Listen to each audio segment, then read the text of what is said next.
There is a German winner around this weekend, Michael Schumacher, now a quadruple world champion. Today he drives Spa-Francorchamps, his favourite, the longest and quickest circuit on the F1 calendar. The Germans won here 4 times, not in '98 though. Coulthard on the receiving end of a rare slip by the Rainmaster. Oh, this is quite appalling. This is the worst start for a Grand Prix that I have ever seen in the whole of my life. Spa bites.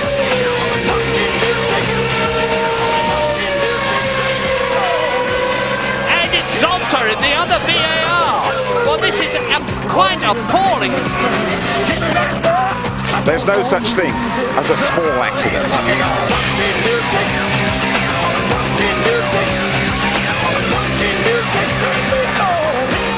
In the Ardennes forests, the weather changes in the blink of an eye. Fog and rain yesterday morning, one practice session wiped out.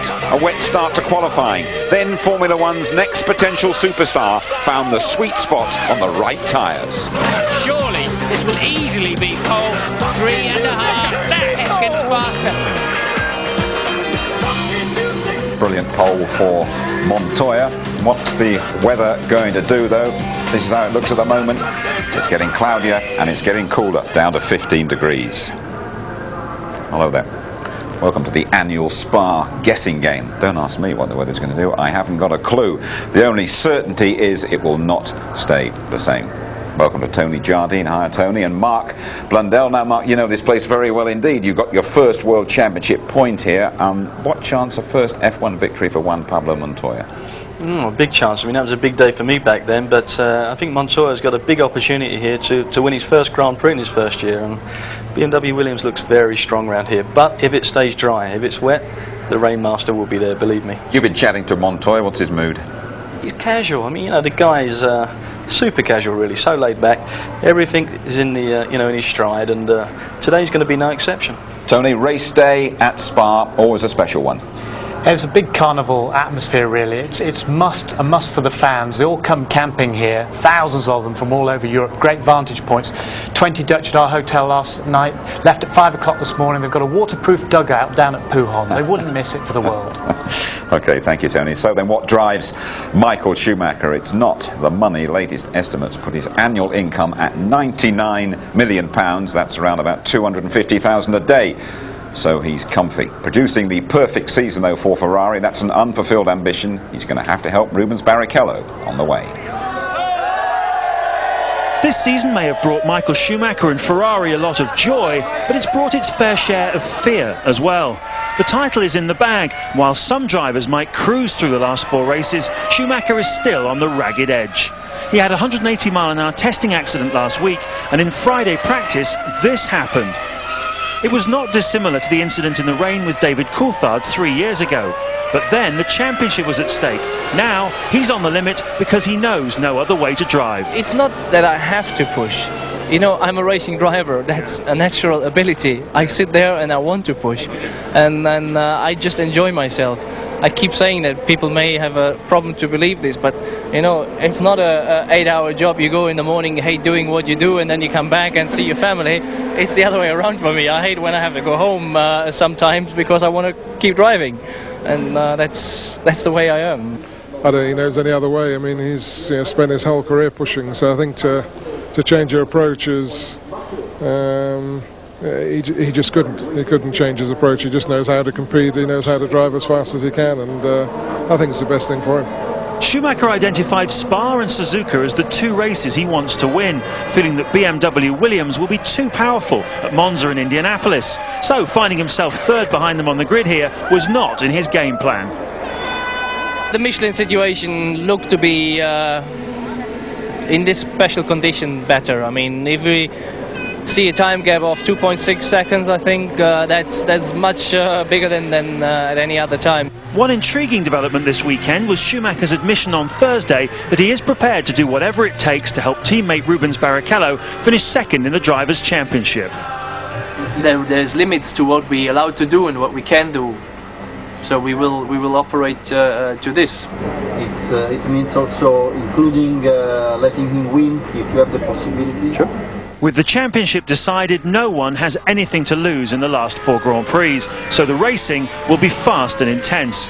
Clearly, Schumacher plans to be right in the middle of it, as he has been throughout the year.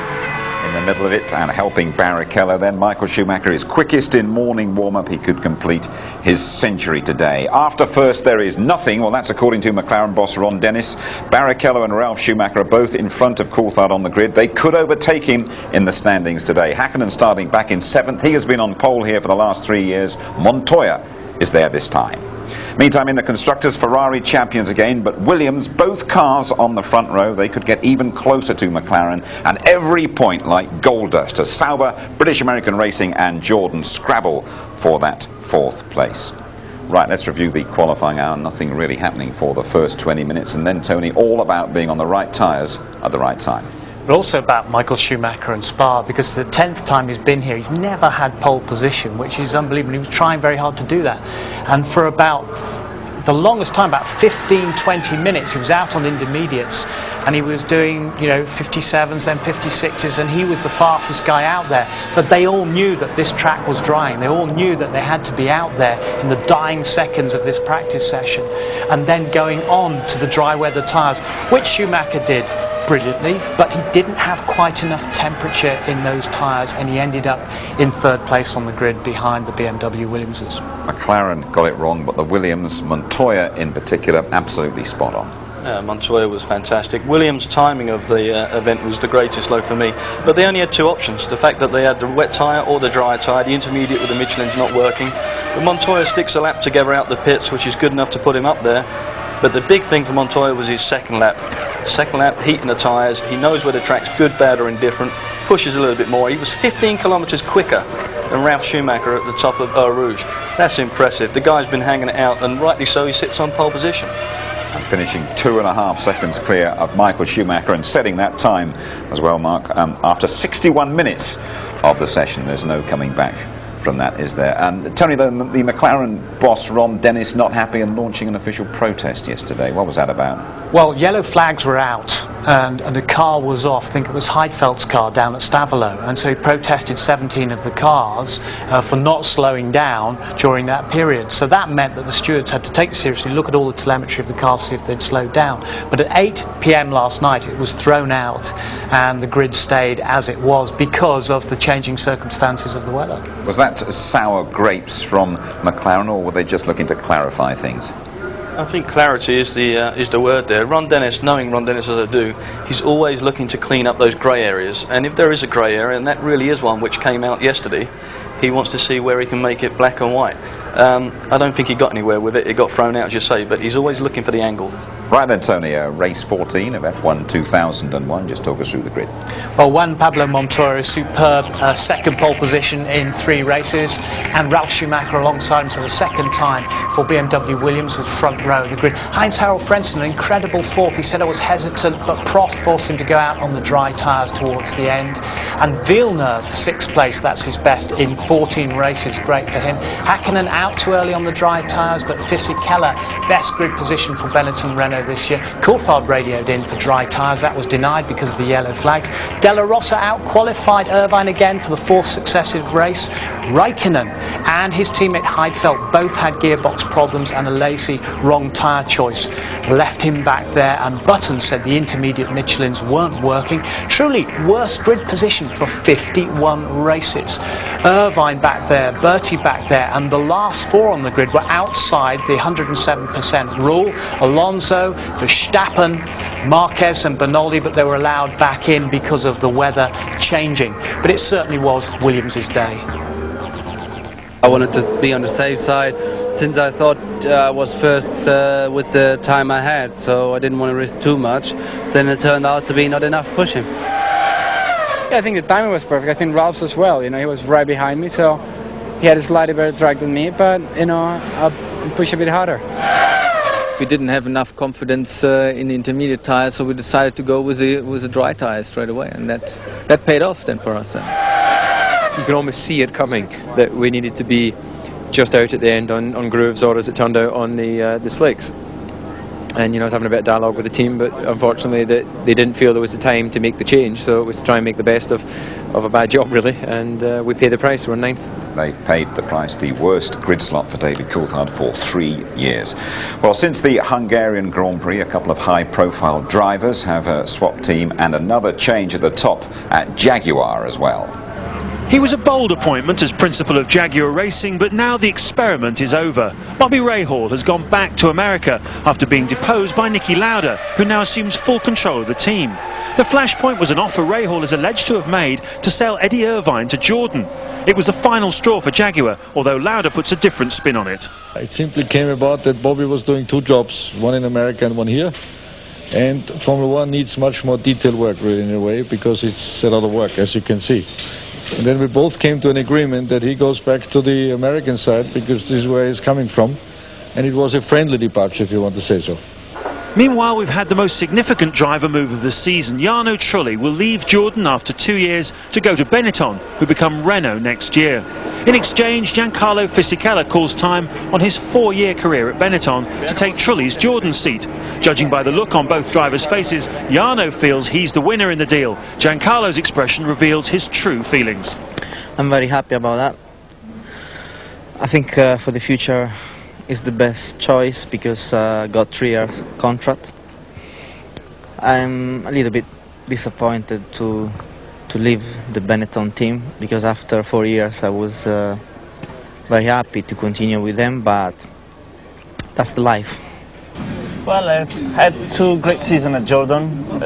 It was a very positive experience for me, but I think I always look for something better, and I think Benetton in the future, I hope they will get better, because they are back in Formula One to win, and they already won 2 championships with Benetton in the past. We need to get back to where we were, able to win races and be able to compete at the very highest level, and the key to all of that is, for me anyway, continuity. And a 3-year contract with somebody as talented as Giancarlo was the key thing and the turning point of signing him.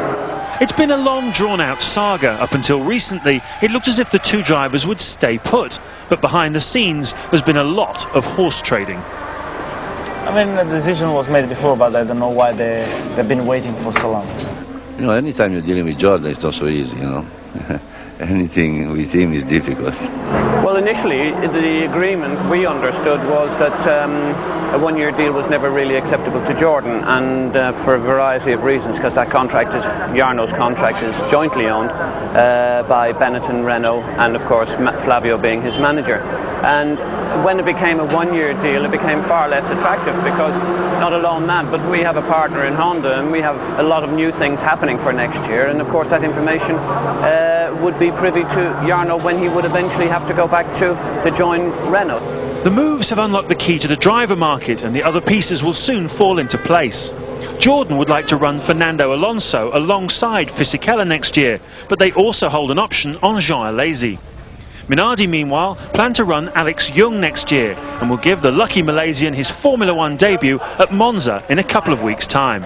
Arrows may have a seat free, as Enrique Bernoldi is currently out of favour, while Prost would love to keep Luciano Berti and Heinz-Harald Frentzen next year, provided the finance allows. But one team still to confirm their drivers for next year is McLaren, although Mika Häkkinen's manager Keke Rosberg recently let the cat out of the bag by saying he's already signed Mika up to partner Coulthard for next season's campaign. Now, Marco, Giancarlo Fisichella saying, "I'm very happy." He looked miserable there with his switch. There wasn't a lot of fizz left in him, was there? But, I think he should be right to be unhappy. The fact that next year with Benetton was going to trigger off a $10 million deal for him, that's been taken away. But more importantly for him, the likes of Renault coming back in to take that team over, they will be strong. They're such a powerhouse. They have been winners in Formula One. He knows that's the team to be. It's going to go forward. Trulli's got the upper hand now with this switch. Certainly, they call it the Piranha Club, don't they? And Briatore and Eddie Jordan both taking little bites out of each other there. Well, Mark and I were talking about it earlier. I mean, Flavio Briatore almost corners the driver market controls part of it, because Trulli, Fisichella, Alonso, Webber, who's coming along, he controls that area. But what Eddie was saying there is Honda basically do not want to keep Trulli on for just that 1 year, and the rumour is that Honda are coming in with some very different technology for next year, quite a different engine, so they want to keep that to themselves. Just a word about Jaguar. You've worked with Niki Lauda, and can he pull the team round? Because I felt that Bobby Rahal wasn't doing a bad job there. I thought Rahal was doing a good job, but till you talk to some of the people on the inside. But the thing is, Niki is really, really prepared to learn, and he put his hand up yesterday after they messed up in qualifying and said, look, the buck stops here, which is a very good sign, but he's got a superb relationship with Irvine as well, and they're really working well together. And Irvine thinks he's going to do a super job, so do I. Thank you. Well, the motor racing world has been paying tribute to Ken Tyrrell, who died at the age of 77 after a lengthy battle with cancer. Here's Martin Brundle, Tyrrell driver in the mid-80s. It's a very sad time in Formula One. We've lost one of the great men of our sport, Ken Tyrrell. I'm here with Frank Williams, but first, Sir Jackie Stewart, as ever blazing across the globe somewhere, was very, very keen to say the following words. The world of motor racing's been hit terribly by the loss of Ken Tyrrell. He was one of a kind, and there will never be the like of him again. He had the integrity of a man with enormous conviction for the truth.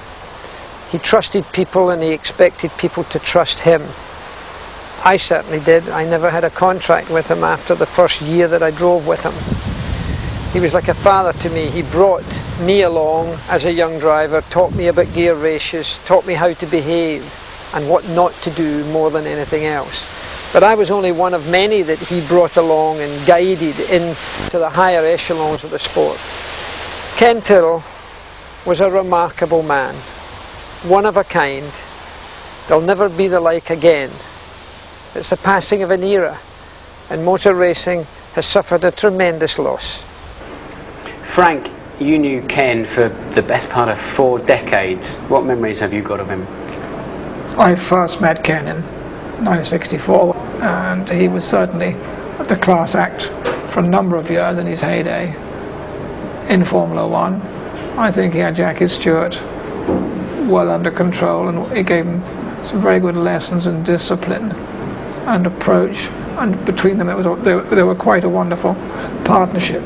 One which I tried to emulate, totally without success for many, many years until help arrived. Ken for me was a born racer, but there's quite a few of them about, but he also knew about racing. He understood it from top to bottom. Additionally, I would say for me, he had crates and crates of bottle. He had just an endless courage, and the best memory I have of Ken is standing up to Bernie in our very argumentative Formula One team meetings, time after time. The only one of us who ever really stood up to Bernie. He was totally fearless when confronting the man, got the better of him quite often. Now we all love to see that happen because we couldn't do it. The love of his family was first and foremost in his life. He was a very strong family man, but he was so into Formula One. As you said, he was an enthusiast, wasn't he? I mean, I spoke to him just a couple of weeks ago, and he was still absolutely on the pace. Every question he asked me was really, he understood Formula One so well. Yes, I spoke to him perhaps not as often as you, but once a month I'd call him, and the experience for me was the same as the one you've just mentioned. He knew what questions to ask. He was truly interested right up until his end. I think what it's all about really is we're missing Ken Tyrrell, but I think we're celebrating the life of Ken Tyrrell in Formula One. And look out for a programme about Ken Tyrrell on the weekend of the Japanese Grand Prix. That's in the middle of next month. All of us have been shocked and saddened by the death of Brian Moore.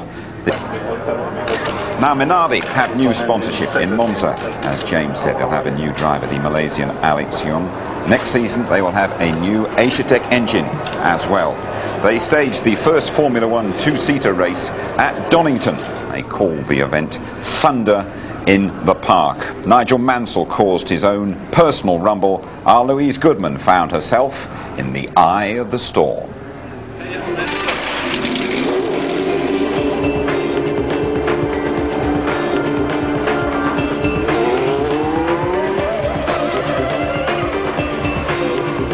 European Minardi team had no less than 5 two-seater Formula One cars at Donington, and the day certainly met with a roar of approval from the lucky fans who got to experience the thrill of Formula One firsthand. Just awesome. Amazing. Absolutely phenomenal. Businessman Jonathan Frost bid $55,000 in a charity auction for his chance to ride 2 up in a Formula One car, and Frost had a very special driver, former world champion Nigel Mansell. True to form, Mansell didn't spare the horses. Unbeknownst to his passenger though, he hadn't seen anything yet. As always, the ITV Formula One pit crew were on hand to cast a watchful eye over the proceedings, but this time the job was a bit more hands-on than usual. That was unbelievable.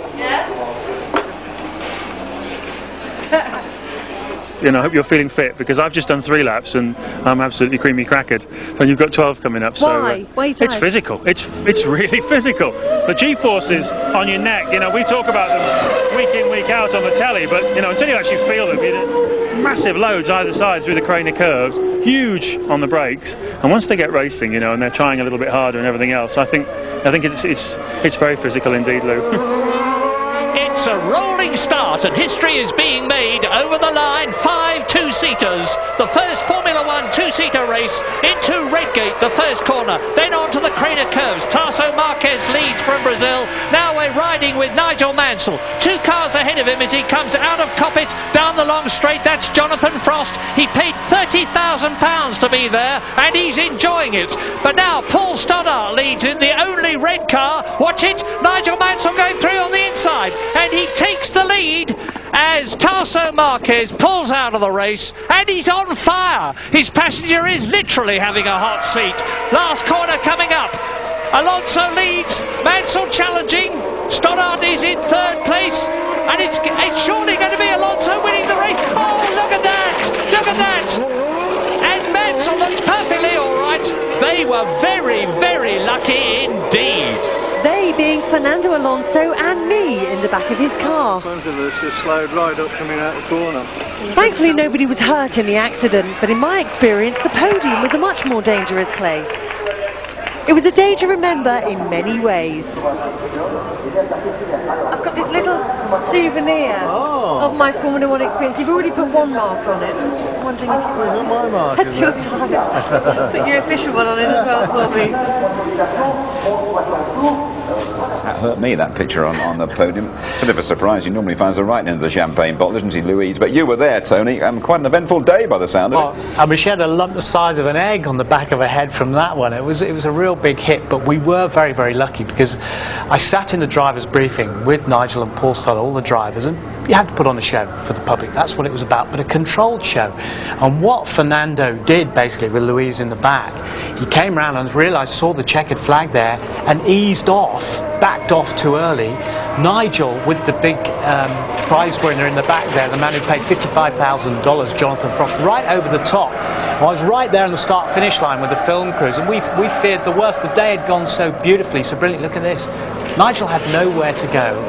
And Louise said this huge black thing just came over the top of me, and everyone was fine. Paul Stoddart had Singer Kellis. They see him going off to the grass just in front of us. And he was declared the winner from the previous lap. Well, he got a flying ride for his money, I suppose, didn't he? But old habits dying hard with Nigel, or what? Nothing changes, Jim, does it? I mean, you know, wherever Nigel is in the cockpit of a race car, it's going to be dramatic. And somehow I don't think that plan worked, though, did it? I think it was going to be preempted that he was supposed to win that race, and it didn't go according to plan. But it all looked a little bit avoidable to me at that speed. Yes, well, we can actually have a word with Nigel, because he's paying us a flying visit here at the Belgian Grand Prix, and he's taken time out to chat to an old pal.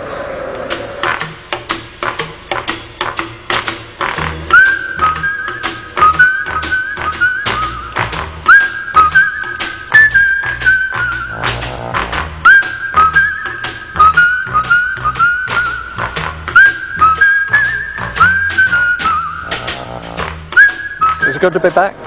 Yeah, it's great to be back. It's fabulous, and everyone in the pit lane. It's just, I think the astounding thing for me is, because I raced for a lot of teams over a number of years, is a lot of the engineers are spread out throughout the whole pit lane. Yeah. So I go to a team not expecting to know too many people, and all of a sudden Ferrari, there's all Williams, engineers. Exactly. McLaren, Yeah, it's everywhere you wonderful, go. wonderful. Yeah. What other changes do you notice? The traction control, I think, is too harsh coming out of the hairpin. I think as some drivers made it a little bit softer, they'd get out the corner even quicker.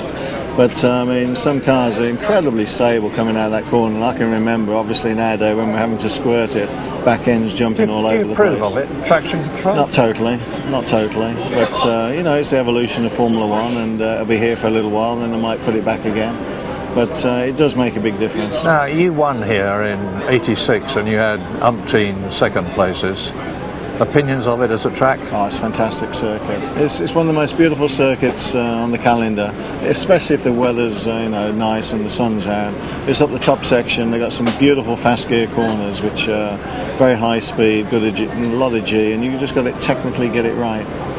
Well, now, Michael Schumacher, Nigel, has almost done. Before you say anything else, he's brilliant. He's done such a brilliant job, not just as a driver, but as a human being. You know, I think Michael's a super guy, incredibly quick, and I think, you know, we've got even more to see in the coming years, and he is a superstar. What about David Coulthard? Did you think he ever had a chance of winning a championship this year? David had a fantastic chance at the beginning of the year. He was on a roll, he was close.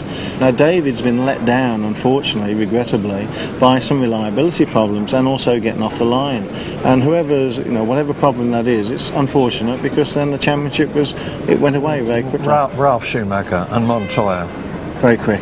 Both of them very quick. Ralph is now matured totally. The years he's had in Formula One, he's with a great team. Patrick Head and Frank, we know what a superb team they are, and the Williams team. I mean, they'll be winners next year. What about the old boy? Do you miss it? I do. When I've come back here today, it's just wonderful to see, you know, so many old friends, and you know, it's 20 years of my life, Murray, and it's even longer that when you put the formative years together. 50 of mine, mate. Yeah, I know. Well, it's actually 31 years of mine, but I didn't want to admit it, Murray. How did you roll the Minardi at the track? What happened? We had a totally choreographed race, and unfortunately, Alonso missed the last lap. No, I didn't actually. I think the driver in front shouldn't have been where he was, but that wasn't a problem. But when he came out the last corner and saw the checkered flag, he realised, I shouldn't have been here, and he backed right off and maybe brakes a little bit. You were supposed to win, were you? And no, you were going to win, Paul you were going to win anyway. No, it's all choreographed. I said during the race, I said if Nigel Mansell's playing shove me with his children, he's got to win. Not at all, Murray. Nigel, it's nice to see you. Thank you. Good to see you, Murray. Honestly, Michael, it wasn't my fault. It was down to that Fernando Alonso, believe you me. Nigel Mansell here chatting to Michael Schumacher, and Nigel Mansell will be absolutely delighted about a British winner here this weekend. His name is Justin Wilson. He's a 23-year-old Yorkshireman from Sheffield, the first ever British Formula 3000 champion. He's got a problem with his height. He's 6'3" tall. He is known affectionately as the Flying Giraffe. He finished second in Spa for the 5th time. This season he has won 3 times. Congratulations, and congratulations too from girlfriend Esther. Feels great so far, but I'm sure it'll be a while before it really sinks in. But we're working on it at the minute, trying to get an F1 test, and from there we know where to look. So we're just speaking to a few teams, seeing what the possibilities are, and just see what comes up. I knew it's going to be a long, hard task, and you know, to do it on merit rather than bringing the money is always going to be much harder. So I just hope that, you know, I can do enough to do that, be excellent, and it's what I've worked for all my life, and you know, hopefully that's what I'll be doing. Well done, Justin Wilson. I understand Eddie Jordan will give him a test later this month. When you rejoin us, we'll be driving Spa, all 22 corners, almost 4.5 miles around, top speed 200 miles an hour, plus Martin's grid walk. 20 minutes to the start of the Grand Prix. Still dry. You are back with us at Spa-Francorchamps. The majority of the drivers enjoy racing here. They respect the traditions, the test of their skills. We've had big accidents, though, in recent years. Remember Fisichella destroying his Benetton in warm-up last year. Here's Martin Brundle with the Italian's best qualifying lap. let's have a look at the difficult track conditions that have given us such a topsy-turvy grid for today's Grand Prix. On board with Fisichella, the lights are blaring green. We're in play down to La Source. The first corner, a right-hand hairpin. First gear just 40 miles an hour. Very, very damp on the exit and heading downhill to Eau Rouge. It's damp all around. What will Fisichella make of this? About 175 miles an hour in these conditions. A little confidence lift at the foot of the hill and over Radion. Now just following that very narrow, dry strip as accurately as he can as he makes the long haul up to Les Combes. Seems forever, doesn't it? 185 miles an hour, braking gingerly into Les Combes. Switch to the left. Stay as left as you can. Malmedy corner. Very slippery on the exit. Fisichella playing the throttle nice and smoothly. Downhill now. No braking problems. Just 60 miles an hour through this long apex. Over to the right immediately. The left sweeper. About 95 miles an hour. You build speed quite easily as you head down to Pouan. About 130 miles an hour on the way in. Long time before he hit the throttle, but then he hit it very hard, building speed quickly towards the Fagnes chicane. Down to just 85 miles an hour. Even downshifting can be a problem in these conditions. Stay left. Be careful of that curb on the right. This time around, the white painted lines will be treacherous. You're heading towards Stavelot to join the old part of the racetrack. Again, quite gingerly applying the throttle and a long sweeping right and left-hander before Blanchimont, building up to over 190 miles an hour. The end of the lap is soon upon us. Not a hint of a lift through there. Amazing driving from Fisichella, total confidence, and now the bus stop. The cones on the left prevent you from taking too much of the curb. Sweeping through the exit is bumpy. It'll be very, very slippery this afternoon. Red lights are on. The session is over. Fisichella in the top 10. 20 years ago, Grand Prix weather forecasting was about as sophisticated as this. But times have changed. These days the teams are prepared to spend up to £20,000 a weekend on sophisticated weather forecasting facilities. After all, knowing when and where it might rain could win them the race. As we've already seen this weekend, Spa has notoriously unpredictable weather patterns, but specialist company RaceMet are able to make precise predictions from a mobile meteorological unit near the track. The primary weather search radar is what we're looking at the moment. That's got all the video data for each circuit that we work at, and we can track the weather in from about 2 hours away if it's significant rain, and here at Spa it starts locally anyway, so we can give the team a few surprises as well and tell them there's a shower only about 2 minutes away. It pops up that quickly, but we can see it all happening as it happens and give a team the up-to-date picture of the weather as it's hitting them. Leading on from that and giving us the background information, we've got 3 satellite receivers running through the right-hand screen, and then the left one, when the radios are working from Hamburg, we can tune into all the significant weather data that is being transmitted from there. From that we can see where the weather's coming from and how intense it's going to be. How precise can you be at Spa? Because it's notoriously difficult to predict what's happening here. To the minute. In any given part of the circuit, to the exact minute. We can tell you what time the rain will start, how heavy the rain will be, and what time the rain will stop at any given location.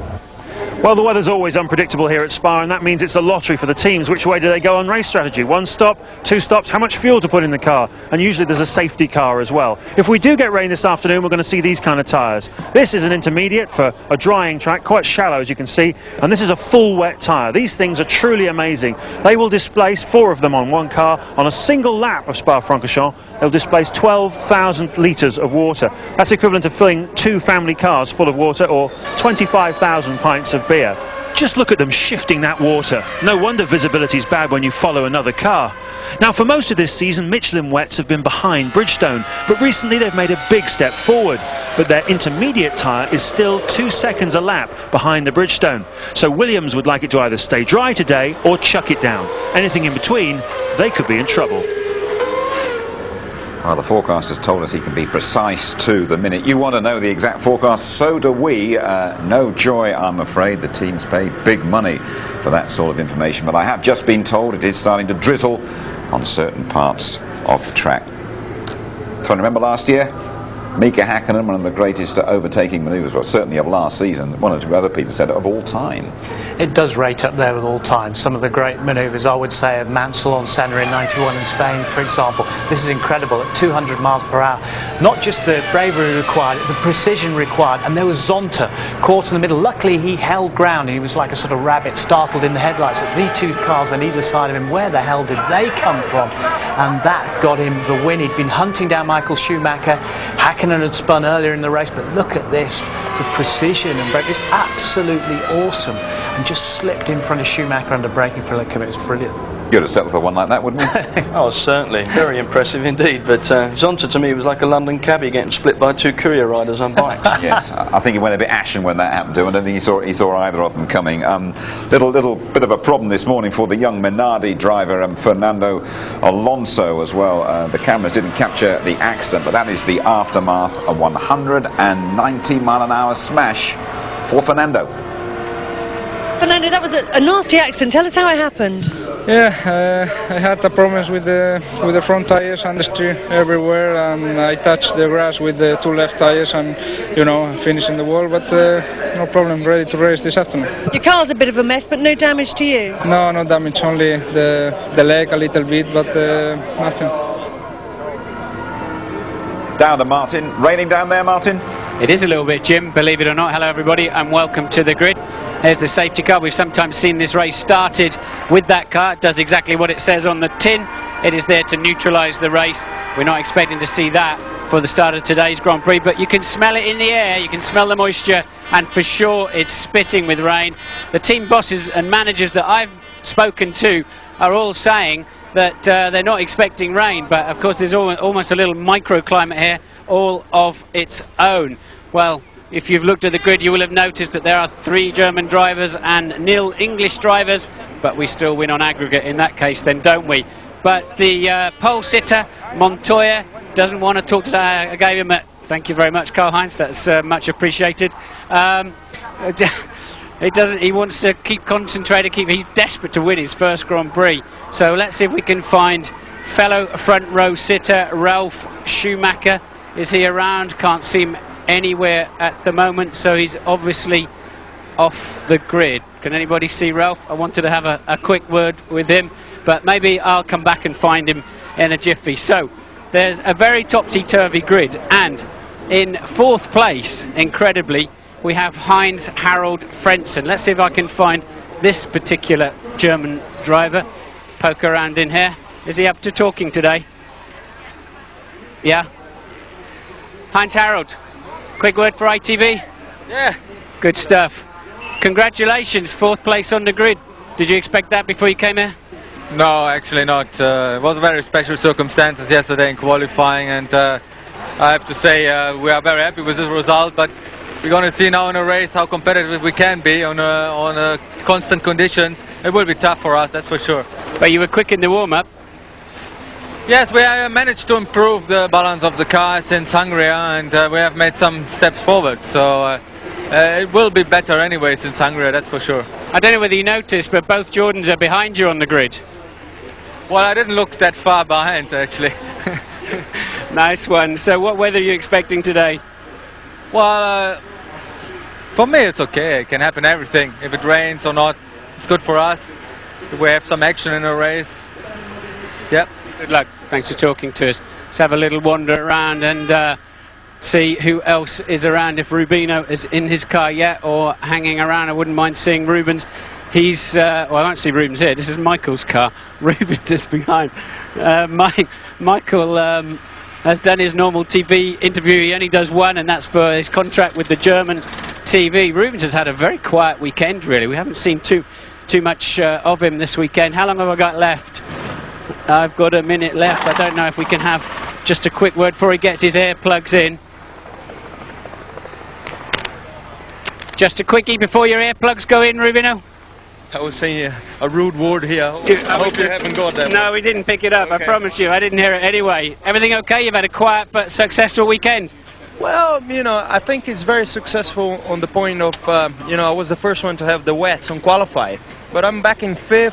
Didn't have a very good warm-up, but I didn't have a good one either in Hockenheim, so I'm hopeful. Yeah, and what weather are you expecting here at Ferrari? It's very difficult, but as you know, it's going to rain at some time during the race. It's going to rain. All right, somebody trying to stick something in your ear. I'll let you get on with it. Back to you in the studio, Jim. Thanks very much indeed, Martin. Don't worry, you'll sort out those Ferraris for the race. Let's get a couple of final thoughts. So we Mark Blundell first of all. I think good opportunity for Montoya. The problem's going to be whether it's going to rain, and as anybody knows, it could happen any minute. And if that does happen, Ferrari Michael Schumacher will come to the front and go into the distance. Tony Jardine? Well, just going to really enjoy it. He's, savouring the Belgian Grand Prix, especially with the mixed weather conditions. Anything could happen, but I'm really going to enjoy it.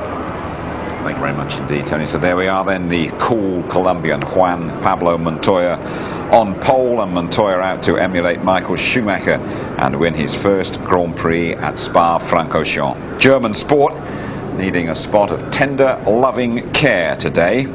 The world champion a win away from that 52nd victory, and that would make him the most successful driver of all time. 51 apiece, Michael Schumacher and Alain Prost. We've heard from Heinz-Harald Frentzen, very relaxed indeed. Jacques Villeneuve, two jokers really in the top 6. Ferrari's Barrichello. Will Michael Schumacher, as he said, help teammate Rubens Barrichello during the race? And way back, we haven't even seen them, the McLarens, David Coulthard and Mika Häkkinen, who has gone well round here. They have to rescue their weekend. We're all looking anxiously towards the sky. Rain is around the corner, and we are all primed for the Belgian Grand Prix.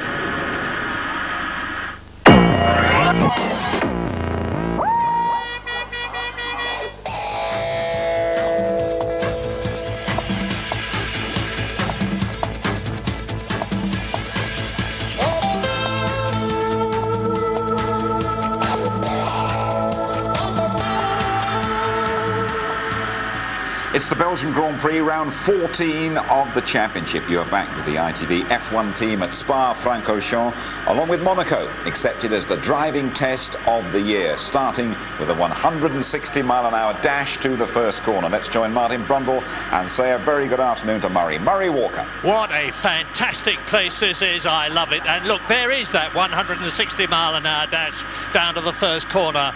Last source, hairpin bend, second gear, 35 miles an hour, and let us hope and pray that there is not a gigantic pile-up after that first corner, as there was in 1998 when David Coulthard slid sideways on the track on the descent to Eau Rouge, and 13 of the 22 cars piled up. Because if there isn't, it's going to be absolutely fabulous, because as a result of yesterday's weather, where it started wet for qualifying and then dried out, we've got all sorts of people in places on the grid we don't expect to see them. He's not one of them. Michael Schumacher's third on the grid, behind the superb Juan Pablo Montoya and his brother Michael in the Williams. But you've seen Martin talking to Heinz-Harald Frentzen, fourth on the grid in the Prost. Amazing, but he's gone very well today in the warm-up, sixth fastest. Mika Häkkinen, 7th on the grid. David Coulthard, 9th on the grid. Down there in 12th position is Kimi Räikkönen, who was 3rd fastest this morning, knows this Spa circuit very well. Nick Heidfeld, his teammate in the other Sauber, who's been doing so well this season, is down in 14th place. And Jarno Trulli, who started 2nd on the grid next to Mika Häkkinen last year, is down in 16th position. So there's going to be some fantastic, we hope, carving through the field by midfield and tail enders.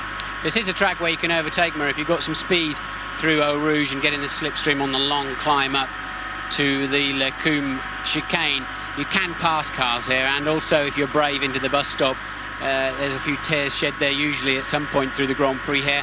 What they have to be careful of is that first corner. Everybody concertinas up the inside.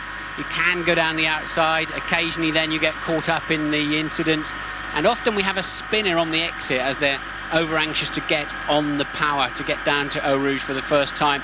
I'm assuming with traction control we're likely to see less of that this afternoon than we would normally see here, but occasionally you can also lose the car on the way in there. The momentum starts and you don't collect it up. So it's going to be a strange afternoon, strange qualifying session. Remember, they only had 45 minutes of running yesterday morning before qualifying. That's why it's so topsy-turvy, and we have to assume, as you say, some drivers will be coming through the field. This man, Michael Schumacher, started 16th and won the race, passing 15 others, including myself, with a certain amount of ease. He was stunning that day, absolutely stunning. And I have to say, in this morning's warm-up, he looked more committed, more comfortable than any other driver did Michael Schumacher. Ralph then second on the grid. He will not want to be outperformed again by Montoya this afternoon. No, indeed he won't. And let's just make this point straight away. That BMW engine behind Montoya sitting in the grid, concentrating there on his start, as Gilles Villeneuve did, that Jacques' father, one year. I remember at Monza, the race was stopped and restarted, and he sat in the car for 15 minutes just looking stoically ahead. Do not break the concentration. Well, it's being broken now. Off come the tyre warmers. Those tyres are too hot to put your hand on now, and they will get hotter still when they get up to race temperature. Not very much hotter, but as much grip as possible. Great unknown this weekend for tyres. Obviously Montoya starting on used ones. They're very used by the looks of it. I think we could be back into the Michelin scenario where they're good in the beginning, fade, and then come back again once they've cleared the rolled up rubber off the top surface. But they've had so little running, so much of it has been with a drying track or in the rain, that the teams have a lot less data than they would normally like to have going into a Grand Prix. And you can hear the engine revs rising. They rev massively high these days, and away they go for the installation lap. Once again, the BMW Williams team sitting out most of the warm-up, saving their engines. They clearly rev them a lot less in the race than they do in qualifying, so they have less power, and that's why I think they'll not romp away from Michael Schumacher and the others this afternoon. Now, this climb up to Eau Rouge, and they're climbing up from it now, looks quite flat on the television screen, but believe you me, when you come to walk up it, it's very steep indeed. Now they're going up to Les Combes, which is the right and left-hander at the top of the circuit. They approach that at 205 miles an hour in race conditions. Turn right, turn left, and then start dropping downhill to Rivage, the double right-hander. Yes, I can see out of the window, I think one of the Minardis, probably Tasso Marquez, did not get off the line. Alonso, we're hearing it is. I can't, yes, Alonso not getting away initially, but of course those four drivers that failed to qualify yesterday outside the 107% rule have all been allowed to start the Grand Prix, but Alonso with problems already, and we also think that the mechanics were still on the track with 15 seconds to go, and we know from earlier in the year that will mean a penalty. Yeah, and it was David Coulthard that suffered that penalty in the past. And the cars that failed to qualify within the 107% rule were the two Arrows and the two Minardis. But because of the exceptional circumstances due to the weather, they were rightly allowed into the race. So this is coming up to turn 14, the right-hander, where the new part of this brilliant Spa circuit joins the old one, which was just about twice as long and was discontinued because of the problems of weather sometimes being fine at one end of the track and pouring with rain at the other, as we ride with Heinz-Harald Frentzen in the Prost. And I remind you that he is in fourth position on the grid. That's Michael Schumacher ahead of him, led by the two Williams BMWs as they come into the bus stop. And that is a left, right, right, left. Very, very slow indeed. Not as slow as the last source hairpin, the first corner on the circuit. And this is where Montoya will, I'm sure, start to slow down and let the rest of the grid assemble behind him so that he spends the minimum time possible on the line and thereby risk burning out his clutch. So that's Pedro de la Rosa, Olivier Panis, Kimi Raikkonen, the rest of them pouring through. Jenson Button in the Benetton. Jarno Trulli well down on the grid because he's down in 16th position. Eddie Irvine only 17th in the Jaguar. They're not expecting to do well here. This circuit doesn't suit them all that well. We're with Heinz-Harald Frentzen on the line. Slightly difficult start. It does incline backwards, and you have to be careful not to let your car roll here. so they'll be using hand clutches, left foot gently on that brake pedal, and something around 10,500 RPM, but not yet. Not until those famous lights start to appear. Cross your fingers and join with me. Let's hope that there's not a pile-up after turn 1. Car stalled, it's Frentzen. Frentzen stalled his engine, and he's got to let them... Are they going to abort the start? Yes, they've aborted the start. Charlie Whiting, the race starter, has aborted the start. Well, that's a good thing in many ways, a bad thing in others. It's a very good thing because there's always a danger if you're at the front of the grid that someone behind will arrive doing 100 miles an hour from the back of the grid to the front and pile into you. You remember when Schumacher and Bertie had that problem earlier this season. Well, race stopped, you see, but it never actually started. Frentzen will not then start from P4. He will start from the back of the grid. I do not believe they'll refuel the cars. They will reduce the race by 1 lap. If a driver clearly demonstrates he stalled the engine before they hit the start procedure, the final part of it, then they will always abandon the start, especially if the car is near the front. An electronics glitch question mark or a Frentzen glitch? Who knows, but you've got to assume that he pulled for first gear and either didn't have enough revs on or the clutch was still dragging a little bit. Remember, Frentzen was always seeming to have problems with the Jordan too. It seems like he doesn't like these launch control systems much. Terrible luck for him because he worked so hard yesterday to get into that totally exceptional 4th position on the grid. Where would I have expected him to start in the Prost? Well, to be honest, I think about 14th on the grid. This, after all, is only the 2nd race that the German has driven for the French team in after having been fired by Eddie Jordan from his team. So we immediately go into a restart procedure here, and we'll have a look and see how many minutes they apply to that. Normally it's a 10-minute procedure, and we're understanding the restart is 9 minutes past the hour. That's 9 minutes past 2, and we'll take this opportunity for a short break. And if all goes to plan, it is now 8 minutes past the hour here in Belgium, or presumably it's 8 minutes past the hour everywhere in the world, but it is a different hour in Belgium than it is in England, for instance. And there should be just about 45 seconds to go now before the 2nd start, or the 2nd attempt at a start, after Heinz-Harald Frentzen somehow succeeded in stalling the Ferrari, the Petronas badged, the Ferrari engine in his Prost.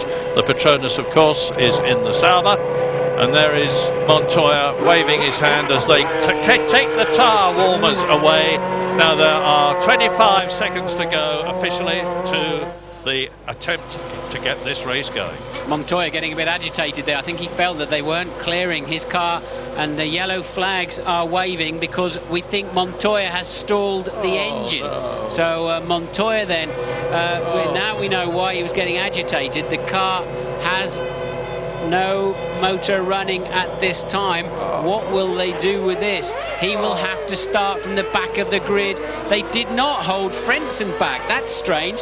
Maybe Frentzen will go to the back of the grid, but why have they not? Normally they hold, mind you, there's no space really for the cars to go around, so they probably briefed Frentzen to go to the back of the grid, and so will Montoya. So number 1 man and number 4 man on the grid, men will have to start from the very back, and it is, as you say, Murray, on a curve. You can't even see the start lights from some of those grid positions way back there. And Schumacher benefits. Which Schumacher? Both of them, because Ralf Schumacher is now effectively in pole position, and brother Michael in the Ferrari is now effectively in 2nd position on the grid.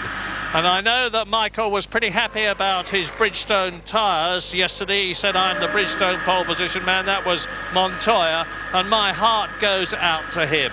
He's starting, or was due to start, from the 2nd time. There we are, there he's waving his hands on this replay. My engine has gone. Well, he probably wishes it had gone altogether now after the frustration of that, but it had left him temporarily. Well, he's got enough speed to do something. I mean, it's bad for him, but it's good for us watching this race. This is going to be an interesting Grand Prix this afternoon, no doubt about it. And there then is Frentzen, who has fallen to the back. I think they didn't hold him on the grid because it's so narrow here, and especially with Montoya stalled on the grid as well. That was a smart move, so they let Frentzen go, but he's clearly been briefed, and he should know anyway. All drivers should read the regulations. He must start from the back of the grid as the penalty for holding up the start proper. And I remember many years ago, Andrea De Cesaris, and one of the reasons this came in was De Cesaris had forgotten to put his air plugs in on the start. There's a surprise. So switched the engine off, and to make sure that nobody else started. And of course in those days there was no penalty, so that's the sort of things we used to get up to, but no longer. Wrote off more cars than anybody else. 12 McLarens in one season. However, Montoya now joins the men at the back. It's starting to get more interesting at the back than it is at the front. I joke, of course, with the two Schumachers up front, making it a race of their own, no doubt, with Frentzen no longer behind them immediately. And of course this is now going to be a 43-lap race rather than a 44-lap race as originally planned, and that'll take about 1.5 hours, even if it does not rain. Well, it's looking a bit sparse up there at the front end, isn't it, now? And Ralf Schumacher, now the effective pole sitter, absolutely all clear there in second place. Just his brother he'll have to keep an eye on, steaming up the inside. But we know that Williams to be very strong. And there then is Montoya right at the back of the grid. Here we go. 3 lights, 4 lights, 5 lights, and it is go. Schumacher, Ralf Schumacher leads. Barrichello coming up into 3rd position behind Michael Schumacher. And they turn in, and Fisichella is well up in the Benetton. He's in 4th position as they drop down to Eau Rouge. He's got ahead of Jacques Villeneuve in the BAR.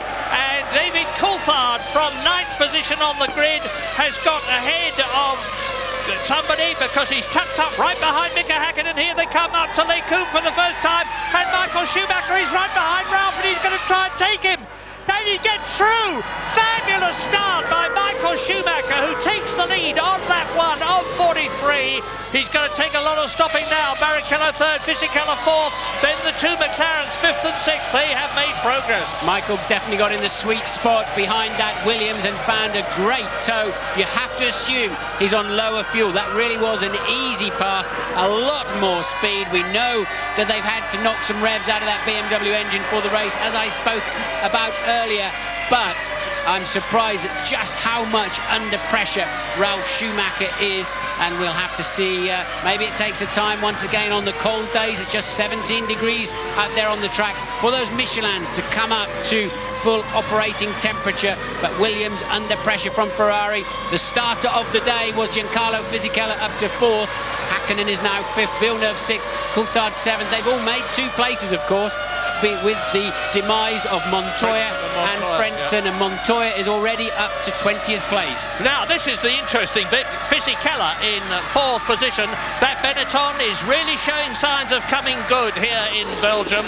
It's got a completely new aerodynamic pack, engine changes for the Renault, and Fisichella, if he can hold on to this 4th position ahead of the McLarens, will be doing a cracking job, and everybody is really getting the hammer down now. Schumacher leads his brother by 2 seconds. And look at Jenson Button up into 9th place. He's just been passed on that last lap, actually, by one of the Saubers, but Button from 15th up to 8th towards the end of the first lap, and then just losing a place in the bus stop. And that is an alternative view of the fabulous Eau Rouge corner. And there then is Button. He is still in 9th behind Raikkonen. Yeah, and it's an indication again of the fact that Benetton are getting things together, as past the arrows. That's Jos Verstappen being passed by Montoya. Montoya, who started last, and Jos Verstappen started 19th. So Montoya has already made up a couple of places as he comes up towards the Jordan behind him, and Michael Schumacher leads. Ralf Schumacher in the Williams still 2nd. Barrichello, who was pressing him, seems to have dropped back a bit in third position. Then it's Fisichella, Häkkinen, Coulthard. Villeneuve has lost a place. Kimi Räikkönen has lost a place. Jenson Button, as Martin's just told you, has gained 6 places. A storming first lap. And look, he is gaining now, is Jenson Button on Kimi Räikkönen, who is in 8th position. So that's the man to watch, Jenson Button. It's nice to be talking about him again after last year in the Williams. He's had a bad season so far for Benetton, but it looks as though it's coming good. Fingers crossed. Both Benettons flying off the line then. I think it's Räikkönen we've really got to watch. He's the man moving in on Jacques Villeneuve. Villeneuve passed last time around by Coulthard, so 2 McLarens are 5th and 6th. Michael Schumacher then leads by 2.1 seconds at the end of the first lap. And look at this squabble. Jarno Trulli chasing Eddie Irvine in the dark green Jaguar. And right up amongst them too is Olivier Panis coming through behind Pedro de la Rosa, who is in 10th position. Top 10, here they are. This is lap 3. Schumacher, Michael, Ralph, Barrichello, Fisichella, Häkkinen 5th, Coulthard 6th, then Villeneuve followed by Räikkönen, 9th is Button, 10th is Alesi. And let's follow Montoya up to 16th already then, Montoya. So he's moved through 5 cars from the very back of the grid, Michael.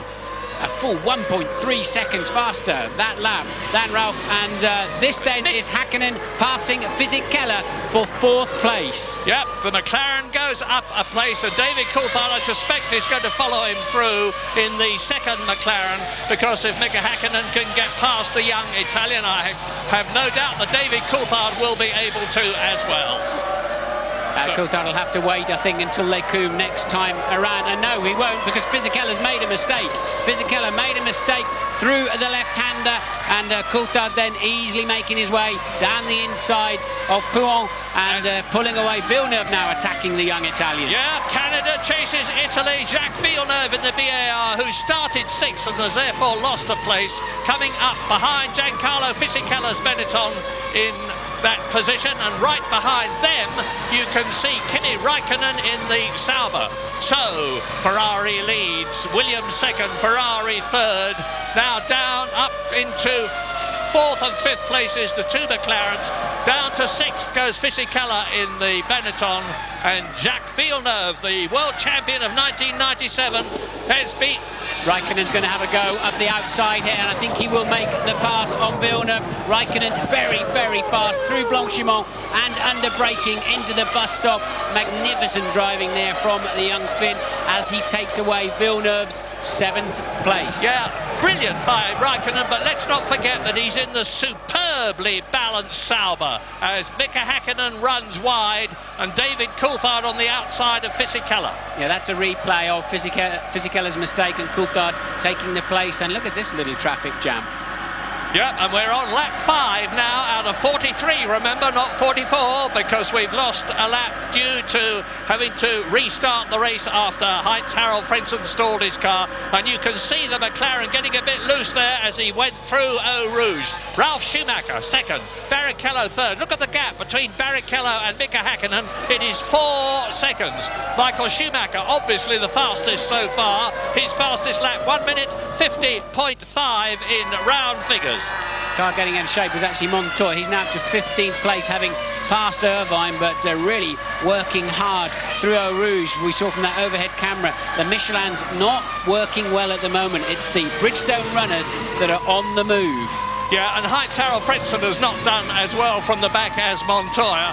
Frentzen, who started last but 1, that's to say 21st, has got past Marquez and Bernoldi and is now in 19th position. Montoya, who started 22nd, has passed Alonso, Marquez, Bernoldi and Verstappen, and sorry, he's still up behind Verstappen. He's in 19th place. Michael Schumacher 2 seconds a lap faster than any other man on the track on the last lap. I mean, that's outrageous. He had that kind of advantage in the warm-up this morning. I'm expecting all of the key players to 2-stop. I've got a bit of a question mark about the Williams, but 2-stop apparently, I'm hearing from various teams, is the optimum. But as I said, so many of these teams do not have as much data, and somebody's had a big one there. I can't see who it is. Pile of tires, and There's a Jaguar and a Prost, so we think it's Bertie and Eddie Irvine. Yeah, it is Irvine. And that Prost is a long way into those tyres. Where is Here it is. There is Bertie in the yellow helmet. This is a replay, of course, and they touch as Eddie Irvine goes past. Bertie loses it, goes over the grass into the gravel trap in the Prost. That is a nasty accident, Murray. I'm not looking forward to this thing connecting, because that is on the way into Blanchimont. That is 190 miles an hour. Oof. And I wouldn't be surprised if they don't have to red flag this race. That is not a good... There's no good accidents. That is a bad incident there for Luciano Berti. That is top speed, spearing straight into the tyre barriers, and I'm not happy with that one. Very, very bad news indeed, as Tarso Marquez comes out of the pit lane after a very early start. But we are all now worried about not the Jaguar down there, and hopefully Eddie Irvine is perfectly all right. But they're actually having to burrow into the tyres quite literally to get at the Prost and find out what's going on in there. Eddie Irvine helping out there. He knows too, like we all know, that is a very serious incident. And obviously Eddie didn't realise that Bertie was alongside him. And they touched. Bertie losing his front wing, only able to go absolutely straight. The safety car obviously is out and leading the race round as we try to establish what has happened to the charming Luciano Berti from Brazil, and he's obviously at best unconscious because there was no movement in the cockpit when we were looking down from the helicopter. A lot of agitation from the medical people there, and Professor Sid Watkins, who is the FIA's chief medical officer, will have immediately been on the scene, because he literally sits in a Mercedes-Benz with the engine running at the end of the pit lane to deal with any medical eventuality.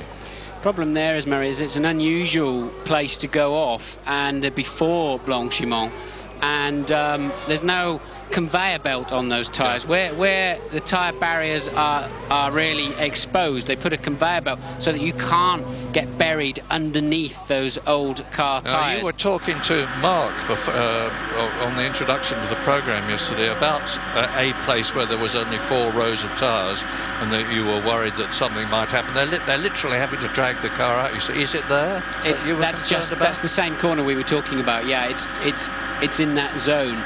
But that is highly unusual to crash on the way in. He's missed the end of the gravel trap, look, effectively. And the little bit of gravel he did hit just sent the car up into the air. So virtually unabated speed that he connected with that barrier. And what's worse is the car didn't ricochet out and let more energy dissipate. Bertie on the inside of Eddie Irvine. As Eddie turns in to take his line, he had no alternative there, which removed the front wing and the barge board, and he goes unabated speed straight over the edge of the gravel trap and the hard grass and into that row of tyres, and he would have been doing, when that accident started, something like 185 miles an hour, and would not have been able to scrub any speed off. A very concerned looking Alain Prost, the team principal and owner in the Prost garage, obviously extremely worried about what is happening to his protege Luciano Berti, and I do not like the sight of that blanket screen which has been erected. The last time I can remember seeing that was when they were taking Michael Schumacher with what turned out to be a broken leg out of the Ferrari when he crashed at the British Grand Prix and lost a lot of the season before last. But anyway, the car has now been eased out of the tyre wall. Yes, and they've neutralised the race. They have now red flagged the race, which I think is the only option here this afternoon, because that is one of the most serious accidents I've seen for a while in Formula One. It's the severity of the impact and the lack of flailing around, and the energy. That's Irvine in the background, you can see, who had a similarly big accident, but that Prost just simply stopped in a very short distance, and they're the ones that really do some damage. But I keep seeing a yellow helmet in there that looks not dissimilar to Bertie's, but that's on a corner safety worker. So Luciano Berti then, I mean, it will be no surprise if he's unconscious, Murray, anyway, because the sheer energy involved in that impact was enormous. But let's hope it's... And looking on the bright side, as one must, I remember David Purley in the Lec car, who had Formula One car, which had a most enormous head-on, flat-out crash, and the total length of the car was reduced, and I'm not joking, to about 3 feet, and David Purley, after suffering really awful injuries, made a complete recovery. So just to summarise, the race has been stopped on lap 6 out of 43 in Belgium, after Eddie Irvine in the Jaguar and Luciano Berti in the Prost had a collision as they were exiting the 190-mile-an-hour Blanchimont corner, which resulted in Berti leaving the track at great speed and going virtually straight head-on into the Armco. For what it's worth, Michael Schumacher was leading his brother Ralph by 0.8 of a second in this what was to be 43-lap race, with Barrichello, Häkkinen, Coulthard and Fisichella completing the rest of the top 6. Ralf Schumacher talking to Michael.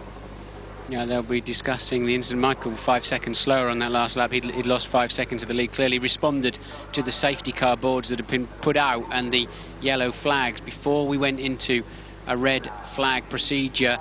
And that procedure is all about reforming on the grid in no particular order at this stage. There is a line where they go to and wait for a restart procedure, and they seem as if they're now able to get Luciano Berti towards the ambulance. When people say to me, what has changed most in your time in Formula One, I always say safety.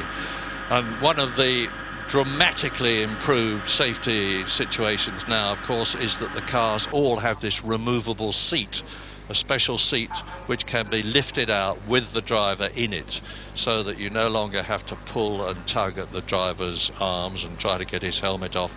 All the necessary splints and things will have been put into position, and then Berti will have been lifted out of the car, and it looked to me as though he had been lifted out of the car and was being put into the ambulance on that last shot we saw.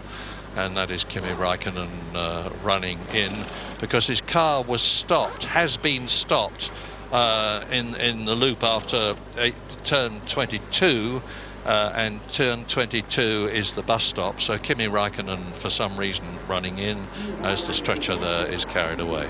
Pointless. He will not be allowed to start the race in the spare car. The race is way too old to be introducing spare cars into the equation. But what bothers me about the Luciano Berti incident is that those tyres can come into the cockpit. I remember going off in Manicourt at the hairpin once like that with a suspension failure, and at a lower speed. And the tyres tend to come up the nose and come into the cockpit, and of course to a certain extent you are exposed in that situation. So although since the appalling accident which resulted in the loss of Ayrton Senna at the San Marino Grand Prix in 1994, the cockpit sides have been very much lifted. Here's a replay. You see Eddie Irvine trying to take his racing line as Berti is alongside him, and that was the collision. Yeah, I don't want to see too many more replays of this one, please. Eddie Irvine also having a sizable accident, but clearly he's okay. Yeah. Well, there we are. You can see that they are slowly making their way towards the special car there, and we can but hope that all is going to be well for Luciano long term. He had a dramatic enough season before this, because he started off with Jaguar, of course, and then lost his place in the Jaguar team and was seconded to the Prost team.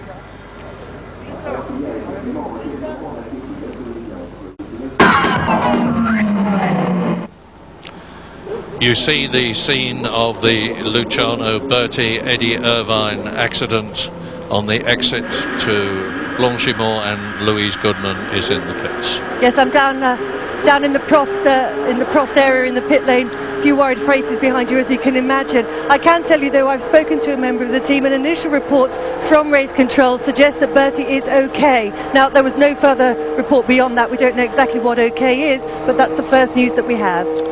Well, it would appear that they have got the Brazilian into the ambulance now from the pictures we're looking at. Eddie Irvine still down there. And as so very often happens, I remember when James Hunt and when Ronnie Peterson crashed at Monza in 1978, the race that sadly took his life. James Hunt was very much involved in getting him in the car. Racing drivers have to exhibit powers of leadership, and it's very obvious that that is what Eddie Irvine is doing. He's getting involved, and rightly so, in finding out what is happening.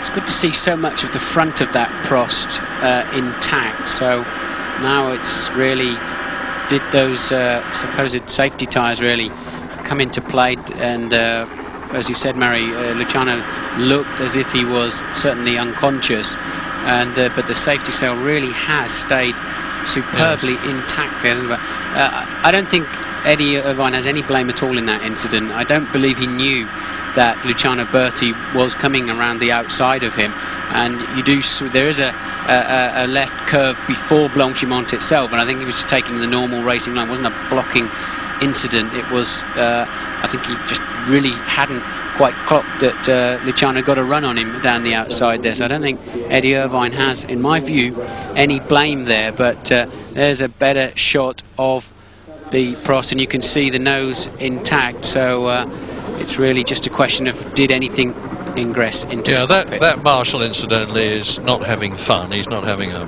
free ride. He needs to sit on the nose of the car, because obviously with the front wheels and the suspension removed and the engine at the back of the car, it would slide down out of the crane sling if something wasn't done to counterbalance it. And it's quite usual and traditional for marshals to do exactly what he has done. Now, of course, while we wait for the restart time to be confirmed, I can tell you that the pit lane exit has been closed, so there's no question of anybody getting on the course. We have to wait while the tyre wall is laboriously rebuilt. As you can see, there are batches of 9 tyres which are literally band-aid together. Some of them have been broken up, but normally the organisers have got spare batches in reserve so that they can be slotted in. But look, you see, he went off at the apex of the gravel there, and he went in where it's a very good thing that he didn't go in just a few yards later, because there was only one row of tyres. Craig Pollock on the left, Bernie Ecclestone on the right, Flavio Briatore in the glasses, talking about the accident and the restart, obviously, as the amber lights flash over the 5 traditional red lights which start the race. It's a horrible time for everybody involved in Formula One when there's been a big accident and you don't know the circumstances, and there just seems to be a lack of information. It is a long way out to that corner, and it's unclear initially, and there's some uncertainty, a bit of misinformation occasionally, and it's just a very uncomfortable time. So you can be absolutely sure that as soon as we get any information, we will tell you what happens. I'm like you, Martin. I think I've seen enough of this, but here it is again. Bertie continues across that very narrow section of the gravel trap. Look, you see about 10 yards further on, and there would not have been 3 rows of tyres there, the 9 tyre depth in all. There would have been at best 2 and probably 1, and those are the shattered remains of the Prost, and you can see what a colossal hit it took, with the radiators torn off, with the front suspension torn off both sides. That's Willie Rampf on the left, who is the Sauber designer, Jackie Eckelhardt, who is one of the race engineers. Michael Schumacher getting back into the car. I don't know why at the moment, because we still have no restart time. He's obviously checking out something inside the Ferrari, but the safety belts are being done up. Matter of interest, the driver cannot do up his own safety belt satisfactorily. The mechanics have to do it for him, because terrific tension has to be put on them to retain the driver. And that's one of the things that hopefully will have helped Luciano Berti, because he will have been, like all of them, very, very tightly strapped indeed into the Prost, with a belt over his right thigh, his left thigh, round his waist, over each shoulder. They come to a common junction and a common release mechanism. Louise, what's the news? Well, I'm just standing in the pit lane with Nicky Lauda. Eddie Irvine has just come back in the safety car and walked through the garage to the shop, but he did have a word with Nicky on the way through. Nicky, what did he have to tell you? He says Luciano is conscious, which is very good after this incredible impact, and now they're going to check him out in the hospital, but it looks not as bad as it did look before. Did Eddie give you any more information about how the accident happened? No, I mean, it was easy to see in the television. He was on the inside, and then they both collided with that high speed, and then Luciano just went off into the wall, basically. Thanks, Nicky. That's good news then. If, let us hope and pray that what Nicky has said is not only true but will be amplified to indicate that Luciano Berti is indeed alright, and if he is, it will be a racing miracle and yet another testimony to all the efforts that the Fédération Internationale Automobile, the governing body of motorsport, led by Englishman Max Mosley and Professor Sid Watkins and the FIA Race Safety Committee, do to make racing safer.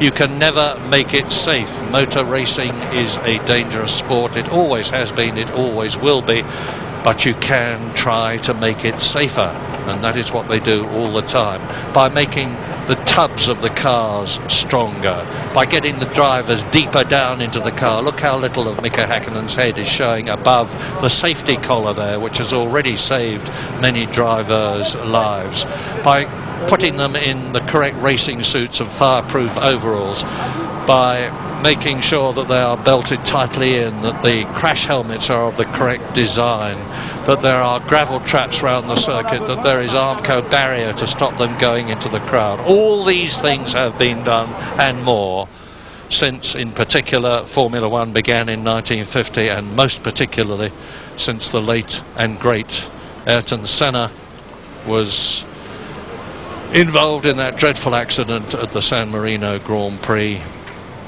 being pursued by Michael Schumacher in the Benetton in 1994. And you did, at Rubens Barrichello, and that is the ambulance that will have delivered Luciano Berti to the medical centre, which is the building with the grey roof.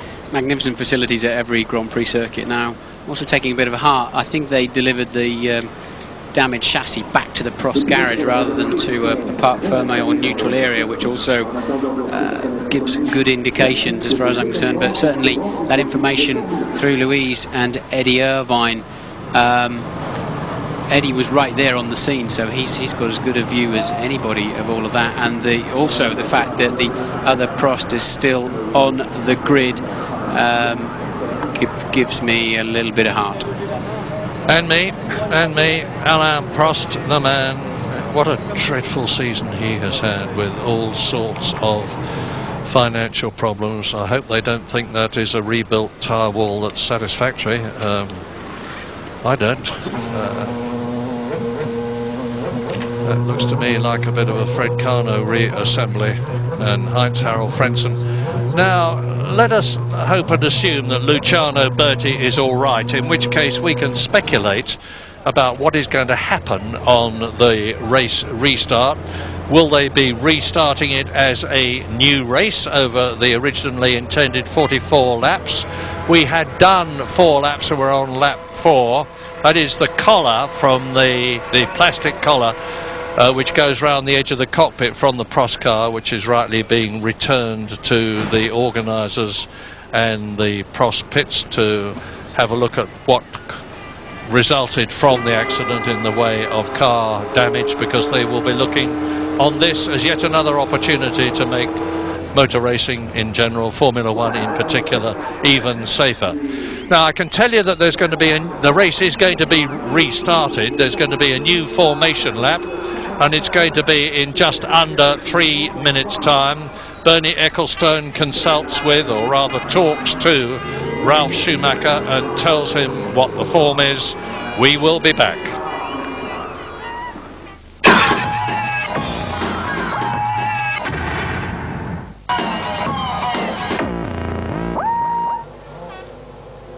With 4 full laps completed, there is the new grid. This bizarre thing going on at the front of the grid. Ralf Schumacher still up on jacks.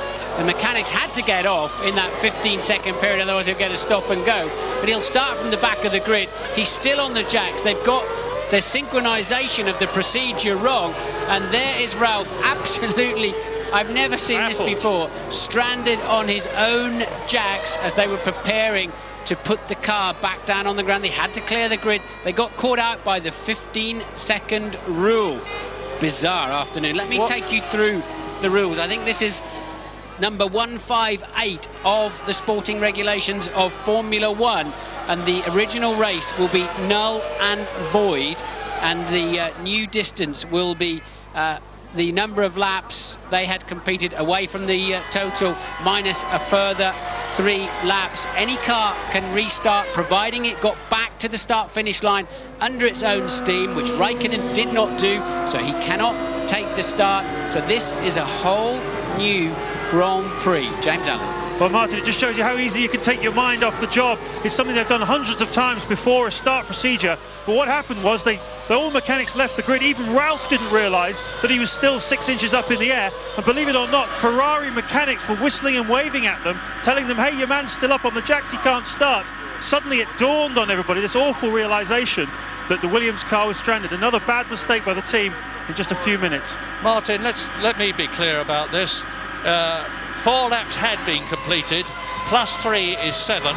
The original race distance was 44 laps. My assumption, therefore, is that this will be a 37-lap race. Does that ring well with you? I haven't done the mathematics, but I'll read you the clause. The length of the restarted race will be 3 laps less than the original race, less the number of classified laps completed by the leader before the signal stop was given. So I believe you're right, Murray.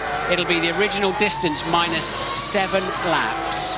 So take it from us that whilst we check officially, because we are standing here in a commentary box, that our assumption is that it will be 37 laps, probably less the one. Yes, I think less the one that they are doing now. 36-lap race. So unless I'm very much mistaken, it's going to be a 36-lap race. As you look at Kimi Raikkonen's car there, he walked in, and I presume that he is not going to be allowed to start. That's a repetition, a repeat of the gearbox problem that both he and Nick Heidfeld had in qualifying yesterday, and which resulted in them, instead of starting about 6th or 7th on the grid, starting down in 12th and 14th places. The drivers don't like restarts, Murray. They consider it the most dangerous part of Grand Prix racing, and they're never happy with restarts. So the race will be 36 laps. It is clear. 36 laps, Michael Schumacher in pole position.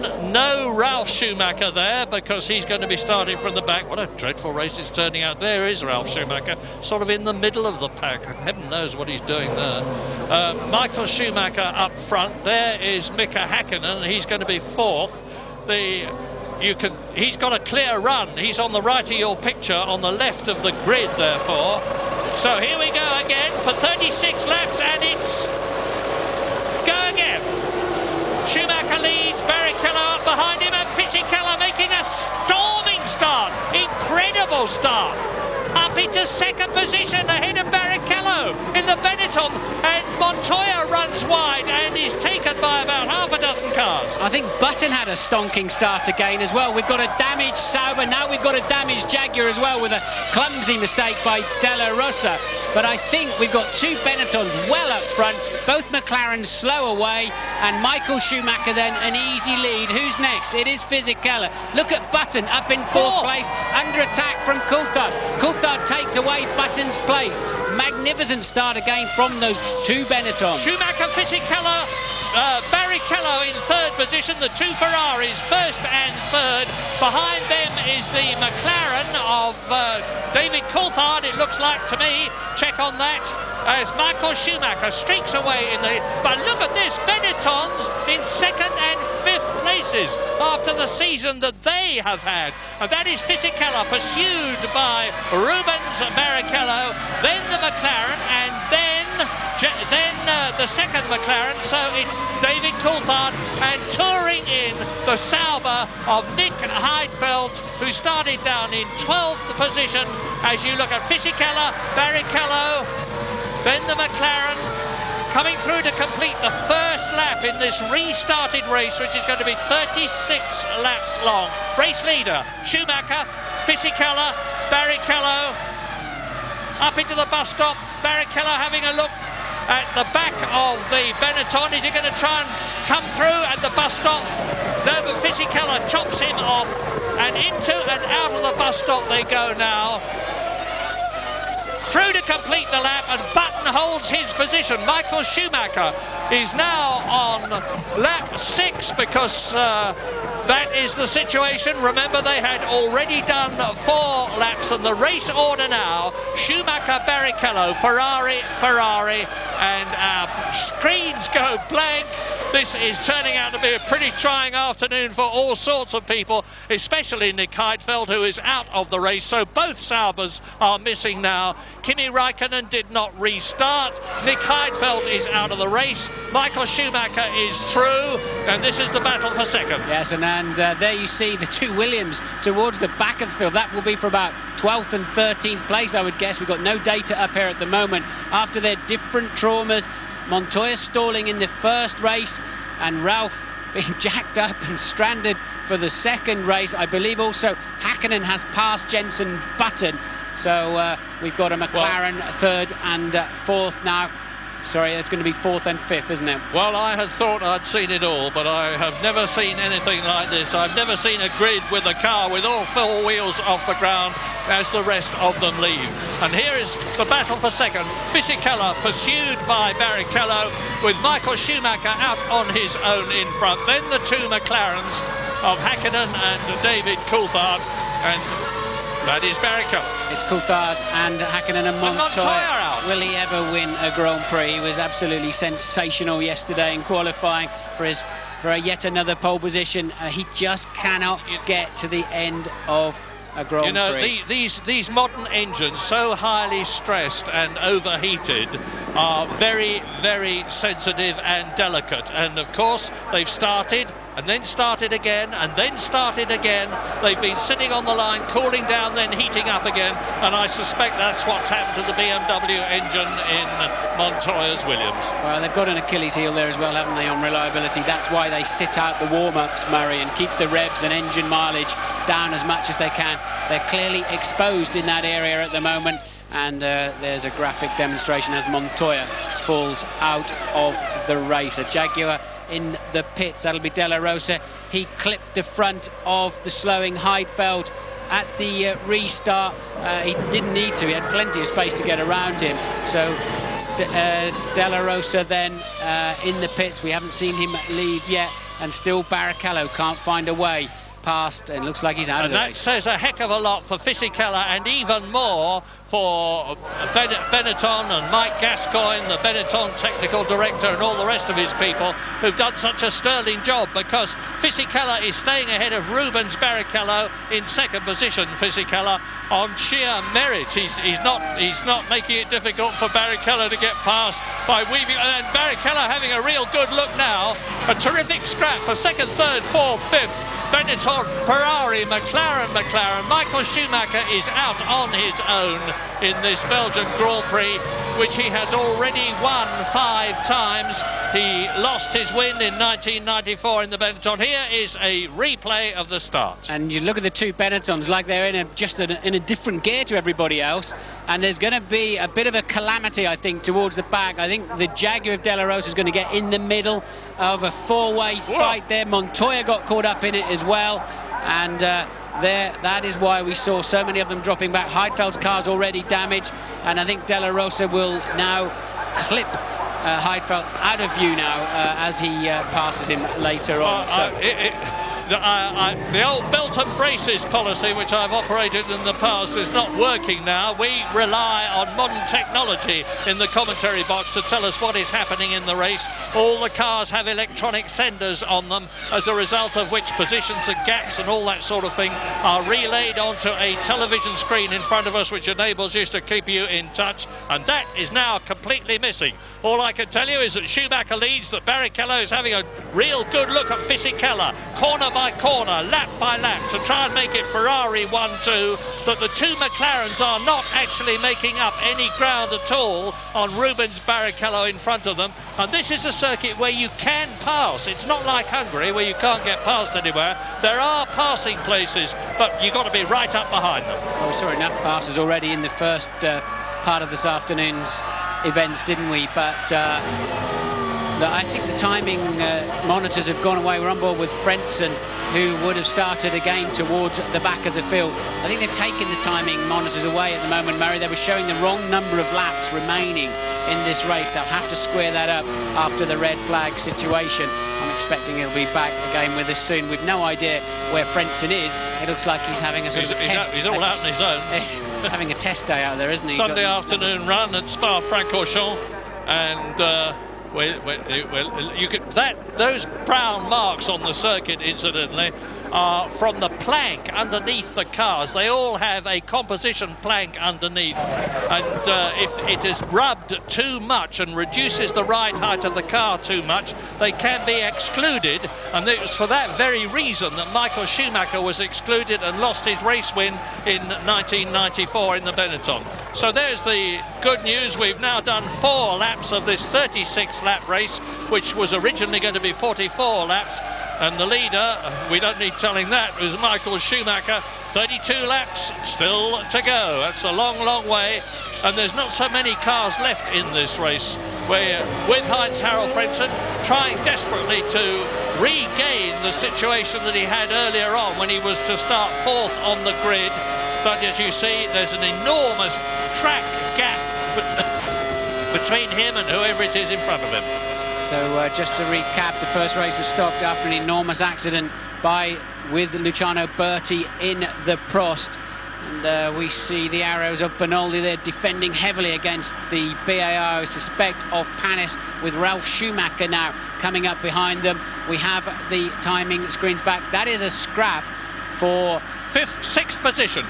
Now here we are, we're on lap 9 out of 36, and Michael Schumacher, as our screens go blank again, is undoubtedly in there. I don't know why we're not seeing Schumacher. It's good to concentrate on this battle for 2nd position, and there are now 15 cars left out of the ones that started the second time.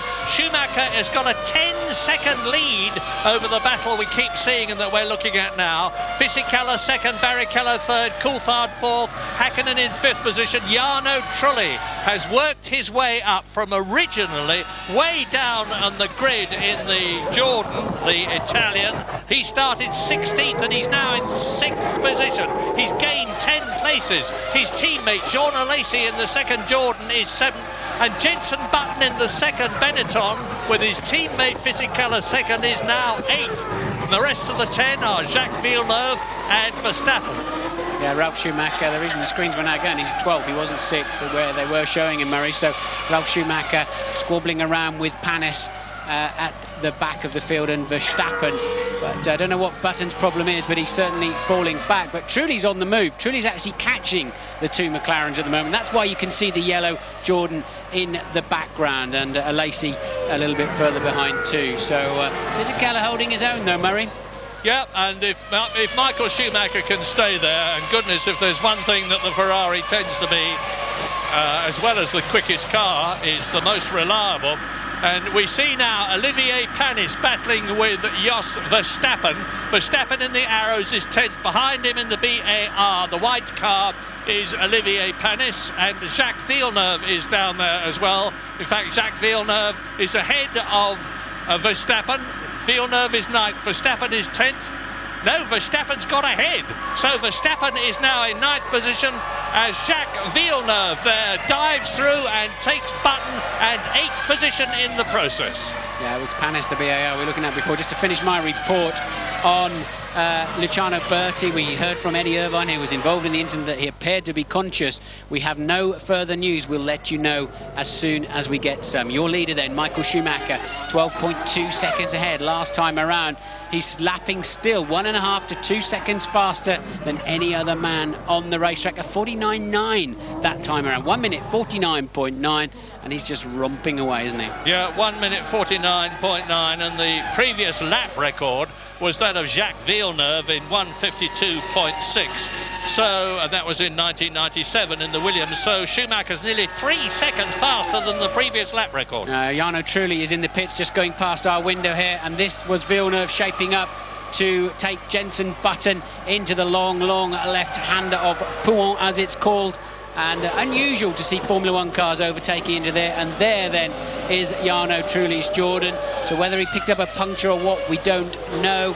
But Trulli, unless he was 3-stopping this afternoon, highly unlikely, I would have thought. I do not believe that was a scheduled stop. Well, with 14 cars out of the 18 that started still running, let's try to bring you up to date with what happened to the people who have already left the race.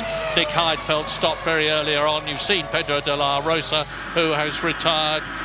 Montoya has stopped with that blown engine from the look of it. He was in 16th place. He's now 5 laps down as the rest of them pull away. The top 15, 3 retirements therefore. The top 15 are still all on the same lap. Tasso Marquez is last, and Ralf Schumacher has worked his way up to 12th position. He's lapping in about 1 minute 54.5, but then so are all the cars ahead of him up to 8th position. So he's got a real battle on his hands. We're looking at him now as he closes up on Olivier Panis. You are looking at the battle now between Verstappen, Panis and Ralf Schumacher, who was on jacks and is now carving his way through the field. He's in 12th place. Yeah, he can't get through, can he? He can't get anywhere. But with Panis and Verstappen sort of at it as well, he really can't make the impression you would expect, and that's Hakkinen in for stop. Now remember, as I say remember, I need to tell you that they were not allowed to refuel during the red flag procedure. If they did, they would have to have started from the back. So this is why you're seeing stops earlier in this race. Remember, race 1, null and void, but they were not allowed to refuel while they were sitting on the grid. So this is effectively the first stops. I think maybe Trulli's was a scheduled one then. This is the first stops had we been on the full Grand Prix distance. Hope that makes sense. That is lap 8 out of 36, and you can see the Jordan has been in, and out he goes. And meantime, Rubens Barrichello has then now come pouring into the pits and out again. That's Olivier Panis, who was with Verstappen. And it's going to take a little time for this race to settle down. Of course, all the teams will have had to dramatically revise their strategies. As you can see, Fisichella is still staying ahead of Barrichello, and it's lovely to be able to talk about a different car, a different team up front. Benetton, that did so well with Michael Schumacher in 94 and 95, are now doing jolly well in this race with Fisichella in 2nd place and Button 8th. So we were just picking up a while back there, Ralf Schumacher attacking Verstappen. He has now passed him. Panis, of course, has pitted for his first stop of the afternoon. And Ralf Schumacher then up into what will currently be 9th place in your 50 years of commentating, Murray, this will go down as one of the more bizarre races. It's a bit special. Now let's tell you who's been in. Hakkinen has been in. Lacey was in the yellow Jordan that we saw leaving, so he has changed his Bridgestone tyres. Jarno Trulli has been in, so has Olivier Panis, and Pedro de la Rosa, of course, has not only been in but retired as the battle continued. Look at that. Fisichella now 18 seconds rounded up to Michael Schumacher ahead of him, still in the lead on lap 9 out of 36, and you can see that it's pretty close for second, third and fourth, with just about 2 seconds covering Fisichella down to Coulthard. In the 5th position, Jacques Villeneuve, who started, and here's Ralf Schumacher replay, taking Jos Verstappen's arrows and moving up a place, and Ralf is now in 7th position. Well, having said I very rarely see cars overtake like that. Villeneuve pulled that move 2 laps ago. Ralf Schumacher's now pulled exactly the same move. They seem to be losing speed out of the left-hander at the top of the hill, and being easy meat on the way into the long left of Prix. But Fisichella, look, really putting a bit of fresh air between himself and the Ferrari now. Well, David Coulthard says he's not so interested in second or third or fourth in the World Championship. He's interested in winning races. Of course he is, they all are. But he's not doing himself too much harm at the present moment if he wants to finish second, because he's ahead of one of his rivals for second place, which is Ralf Schumacher, who's in 7th position. On the other hand, he's behind another rival, which is Rubens Barrichello. The gap between Rubens Barrichello and David Coulthard in terms of World Championship points when this race began was 5 points, and they are now respectively on 4 and 3 points. So Barrichello is pulling away from Coulthard a bit for second place in the championship. We're on lap 10 out of 36. Into the pits comes the Ferrari, and James Allen is there to receive it. Barrichello. Thank you, Murray. A very curious situation, of course, because the whole race has been messed up. Normally speaking, two-stopper, they would have come in around about lap 17. If you add together all the parade laps they've had, plus the racing laps, it's more or less about 17. There should be 50 kilos of fuel going in, around about 8 seconds. But what the people who really benefited here are the people who started out the race with a one-stop fuel load, because they'll get into the window shortly where they can fuel the thing once and keep going, and they will really have benefited. We'll find out who they are shortly. Thanks for that, James. A good bit of strategy reading. We need all the help we can get. And here is Jacques Villeneuve in from 6th position. He was just 2.5 seconds ahead of Hakkinen, who has stopped, so therefore Hakkinen should have moved up. We'll wait and see on the track. And there is the Ferrari of race leader Michael Schumacher on his 10th lap, 20 seconds ahead of Fisichella. And look at Barrichello there. Hakkinen did get out of the pits ahead of Barrichello, even if Hakkinen's now under pressure. So a good stop then from McLaren that time around. That has elevated Hakkinen nicely. Coulthard running up in 3rd place at the moment. He's not stopped, nor 2nd place man Fisichella. Michael Schumacher having a laugh up the front, 20 seconds ahead. Still 1.5 to 2 seconds a lap faster than anybody else. And what throws another curveball into the fuel equation that James was talking about is on the parade laps. They use so much less fuel, so that all has to be factored in, and now is the time for Michael to come in and give his car a little drink. Yeah, with a 20-second lead, so I don't think he's certainly not going to get back in the lead. Fisichella and Coulthard, and maybe even Barrichello will go through before Michael Schumacher rejoins, but he will have been the first of the top 3 to make his pit stop. Now let's see what the situation is. Here is Michael Schumacher coming down the pit lane as the McLaren comes in. To save your heart, Murray, I mean, he was 20 seconds ahead, and Barrichello's already stopped, as has Hakkinen. Coulthard stopping on the same lap. Fisichella did not stop that time around, so it's Fisichella that takes the lead of the Grand Prix. And I'm trying to remember when the last time that a Benetton was leading a Grand Prix.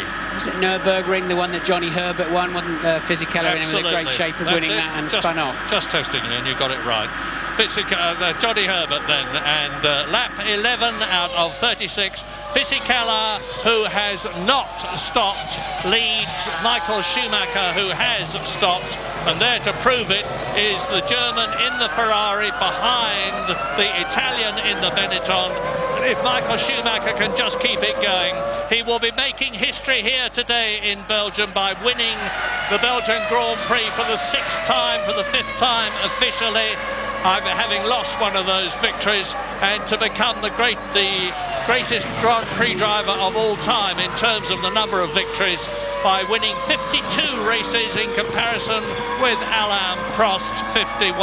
But, as I always say, there's many a slip twixt cup and lip, and there's a long way to go. Well, he wasn't short of fuel, was he, Fisichella? He's fueled the longest of anybody with the exception of Frentzen, who's way down in 10th place. So those Benettons leaping off the line like that was not a fuel situation. They've clearly got some fantastic new launch control. And now then, Fisichella takes to that extended pit lane. It's very, very long on the speed limiter here. Michael will, of course, then regain the lead. Where will Fisichella come out? Will it be ahead of Barrichello, Häkkinen? And where did Coulthard rejoin the track? We haven't been able to see yet. We haven't picked them up. It's going to be very tight between those four as to who made or lost in this current round of pit stops. Yeah, let's remember that it's a Renault engine behind Fisichella. Renault were the first with a turbo engine and they made it work, and they were first with air valves and they made them work. It's Coulthard going, so Coulthard's through then for Fisichella. No, he's not. Fisichella take obviously the shorter route around the inside. So Coulthard did stay out ahead of Häkkinen. Barrichello was the big loser. Fisichella maintains second position.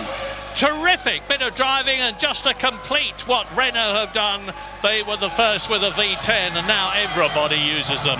So I think it was a matter of time before Renault got their new, very, very special, and it's so special we don't really know what's in it, engine right, and it looks as though they're getting there now.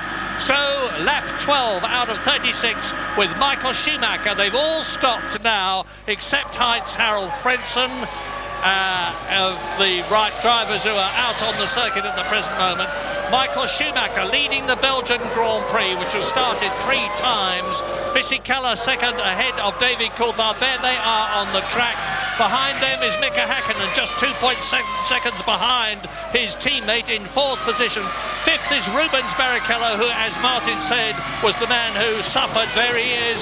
And Jarno Trulli in the Jordan is in 6th position. 28 seconds covers the top 6. Olivier Panis has received a stop-and-go penalty for crossing the white line on the pit exit. We saw the same happen to Ralf Schumacher back at the European Grand Prix at the Nürburgring. So Panis then with a stop-go penalty, but that is not bothering these front runners. And Fisichella then on the Michelin shod Benetton is definitely able to hold his own up against that company. So Michael Schumacher then leads from Fisichella, David Coulthard, Häkkinen, Barrichello, Jarno Trulli makes up the top 6.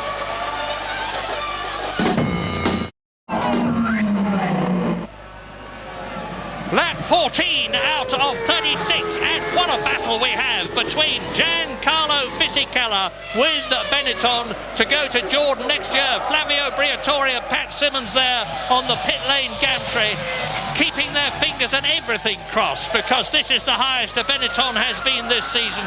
It is there by right. Fisichella is driving a magnificent race. Take us round with him, Martin.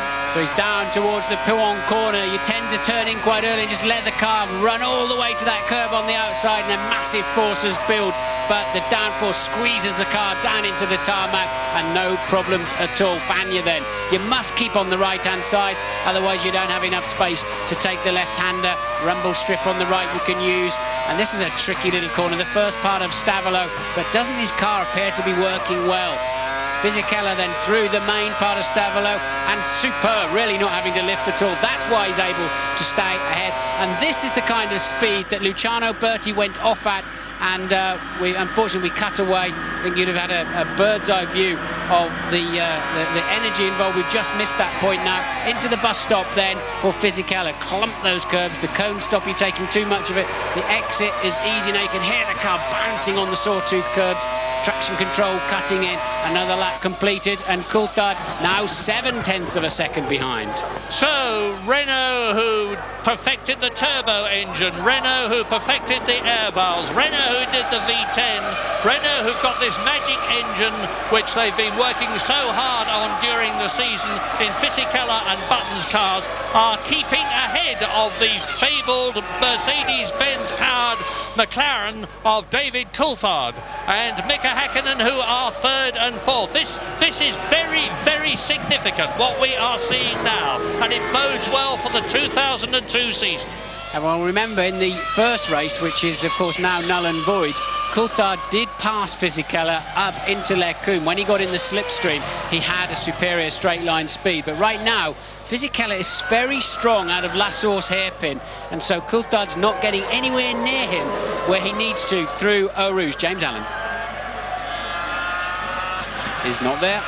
James, we were hoping to hear from James, we're not doing so let's just quick reprise on what's happened in the Belgian Grand Prix so far. Well, it was due to start at 2 o'clock local time, but there was immediately a problem when Heinz-Harald Frentzen in the Prost in a magnificent fourth position on the grid waved his arms to indicate that he had stalled his engine. So the attempt was made to restart the race, only for Juan Pablo Montoya in pole position to suffer the same problem. So then we did get the race going and ran on lap 5 out of what was going to be a 43-lap race. We had an appalling collision between Luciano Berti's Prost and Eddie Irvine's Jaguar. We still haven't got any official news about the condition of Luciano Berti, otherwise I would have told you. But of course the race was stopped. It's now been restarted. It's a 36-lap race, which was originally going to be a 44-lap race and then a 43-lap race.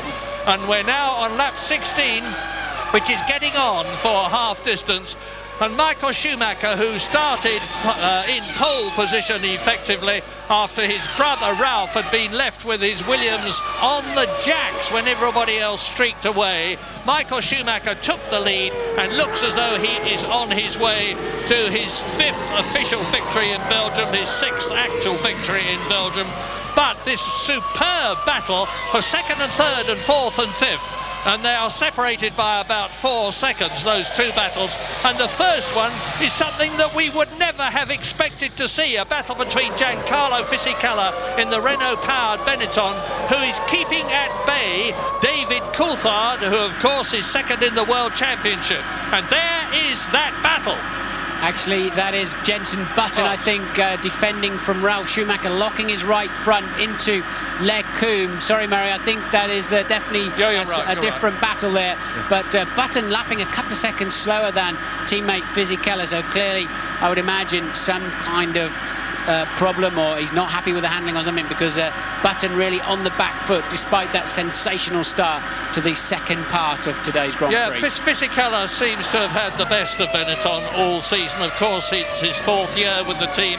He really knows everybody in the team, and that is a big, big advantage.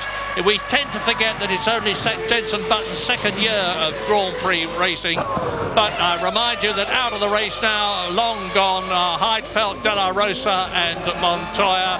Tasso Marquez, who is 15th out of the 15 people who are still running from the 22 who originally were to start, is 1 lap adrift. The top 14 are all on the same lap.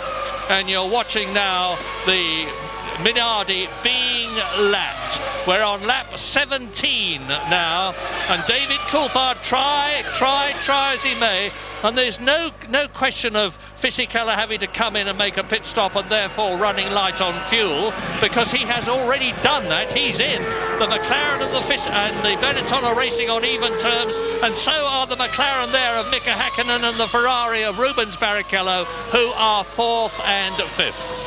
Just to remind you that Eddie Irvine, of course, retired in the first part of the Grand Prix, therefore not able to restart, as did Raikkonen and, of course, Luciano Berti.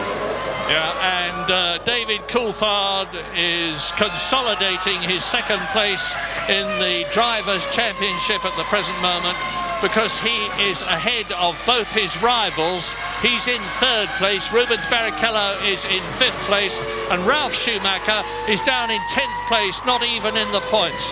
An awful Belgian Grand Prix for Williams and BMW so far, after having done so brilliantly yesterday in reading the qualifying weather conditions so right and getting Montoya and Ralf Schumacher out on dry weather tyres as the circuit dried out literally with seconds to go, as a result of which they took pole and second positions on the grid, with Montoya fastest, Ralf Schumacher second. Out of the race is Montoya with a blown engine, and Ralf Schumacher, who could have been right up at the front, is down in 10th place as a result of the shambles, with him being left on the jacks when everybody got away.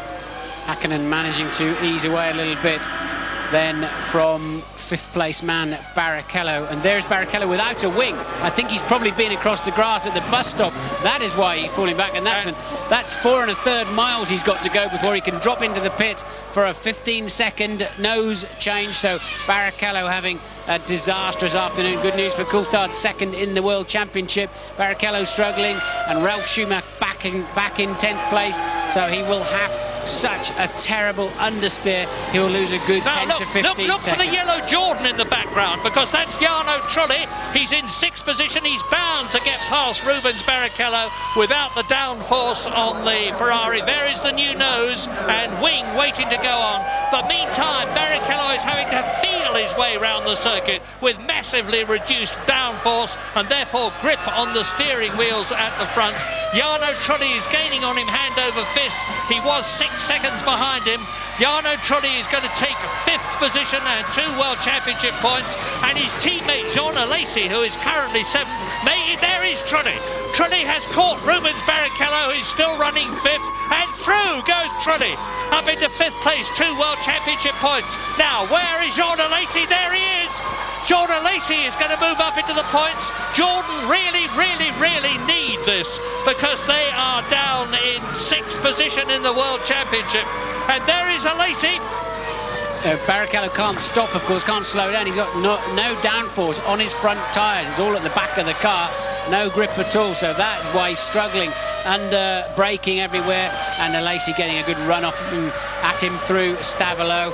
And Rubens will have to be very careful in Blanchimont, otherwise he'll just drive straight off the road, and he knows it only too well. Luckily, the front wing will already have been preset for whatever they started this race with in terms of setup. He goes straight on into the pit lane. Barrichello then falling back. That was already Villeneuve about to take him. James Allen is there. Tremendously dramatic afternoon here at Spa once again, as Rubens comes in without a front nose. I can tell you there's been other drama as well. Michael Schumacher, how many times has he been lucky run off the course? He did it on the last lap at Stavolo and just missed the barrier. Apparently Ferrari believe there is no damage to Michael's car. Clearly there is to Rubens's car, as the new nose goes on and fuel goes in as well, and Rubens is back out in the race.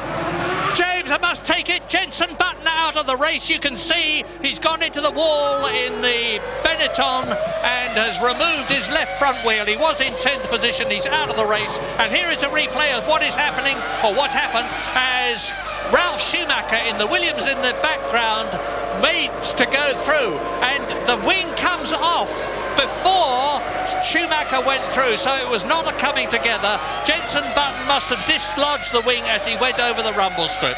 Yeah, he took the front wing off on the left-hand curve, took too much curve on the way in, and then with the resultant understeer and the wing tucking itself underneath the front tyre, you're going to go straight to the scene of the accident with the wall so close to the racetrack. So we'll probably see that again. And now this is... That is interestingly, Barrichello losing his front wing in exactly the same way. Now, all this is great news for Jordan as you watch Ralf Schumacher continuing to claw his way through the field. He is in 9th position at the present moment. Barrichello there is back in the race. But all this is great news for Jordan, who are aspiring to 4th place in the Constructors' Championship. Sauber, who are currently in 4th place, have already lost Nick Heidfeld. Kimi Räikkönen didn't start the race. They'll score no points. And both the Jordans of Jarno Trulli and Jean Alesi are in the points at 4th and 5th places, ahead of both the BARs. So Jordan are going to move up if they keep going. Trulli for a scheduled stop. He was the first of the first stoppers, so it's not a surprise to see him in. And so Jarno Trulli then was in 5th position as he came into the pits. Teammate Lacey takes over that 5th position. Lap times are slowing a bit. I wonder, with all of this drama, people flying off the road, we haven't seen Michael Schumacher go off the road, but we know that he has and survived to tell the story. I wonder if it's just spitting with rain. Louise Goodman. The latest news that we have is Luciano Berti has been taken off to hospital. No further news on his condition. Eddie actually has just walked past me, gone straight into the motorhome. I think he's actually been rather shaken by this incident. He's been in the back of the truck since the accident happened, and as I say, just gone straight into the motorhome. So no further news on Luciano Berti. As soon as we have something official, we'll come back to you. Thank you, Louise. We're on lap 20 out of 36 in this restarted Belgian Grand Prix. Michael Schumacher is stroking his way to victory. 27 seconds ahead of a battle between Giancarlo Fisichella's Benetton, which you are looking at now, the blue car, still pursued by David Coulthard in the McLaren Mercedes, who can do nothing about the Benetton Renault. The gap that separates them is 0.6 of a second. Mika Häkkinen is 4th, Alesi is 5th. Trulli is in 6th position, so both the Jordans are in the points ahead of their Constructors' Championship rivals, BAR and Sauber. 7th is Villeneuve, 8th is Ralf Schumacher, 9th is Barrichello and 10th is Verstappen. 3 other runners still left. 11th Frentzen, 12th Panis, 13th Bernaldi. Replay, I think, is just going to be Coulthard getting a little bit sideways in the Fagnes chicanes where he crashed on Friday quite heavily. Back end of his car quite loose through there, but I hope that all of the teams have radioed their drivers, certainly with Ferrari and Benetton in particular, radioed their drivers to say, give the curb on the way into the bus stop plenty of respect, otherwise we're going to see more people lose their front wing in that particular corner. Why, Martin? It hasn't happened in the past. Low, right, high tyre curbs. Now what's happened is that they've knocked the cones over in there, so they're taking a tighter line. Louise Goodman. Yeah, with Juan Pablo Montoya. Juan Pablo, it's been a bit of a dramatic day for you one way or another. Yeah, I think, it's a very difficult day for all of us, especially after Luciano's crash. And apart from that, another tough day in the office. I think we've been quite lucky. But, it was pretty interesting, pass some cars and play around with it. It was pretty interesting. Thanks for talking. Well, one way and another, he's had terrible luck this season. It's the 14th race of the year. It's the 10th time he's retired. He could have won at least 2 races. Don't forget he was taken out of the Brazilian Grand Prix when he was in the lead, when he passed Jos Verstappen's arrows and it moved across and removed Montoya. He could have won at least one other race. He started from pole position. This man's day will come, but it's obviously not here. Eddie Jordan talking to either Alesi or Trulli, and we're on lap 22 with 14 of this very, very eventful Belgian Grand Prix on the finest Grand Prix circuit in the world. And more news from Louise. Yes, and I'm pleased to say it's good news, Mario. Got the official word on Luciano Berti's condition. He has concussion, but he has no broken bones, and his condition is described as stable. As we already know, he's been taken off to hospital in Liège, but good news there about Luciano. Good news is a masterpiece of understatement. Louise, I am absolutely amazed. That was a big accident, and I cannot start to tell you how relieved I am to hear that wonderful news. As now into the pit lane comes Jacques Villeneuve from 5th position. This is his 2nd stop, 15 laps still to go. And as usual, this concentrated action from the mechanics. Two of them clear out the side pods to make sure there's no debris in front of the radiators. Nice stop, 8 seconds. He sprints out. He was 1.2 seconds ahead of Ralf Schumacher, who will have now moved up and is in the points. Quite incredible.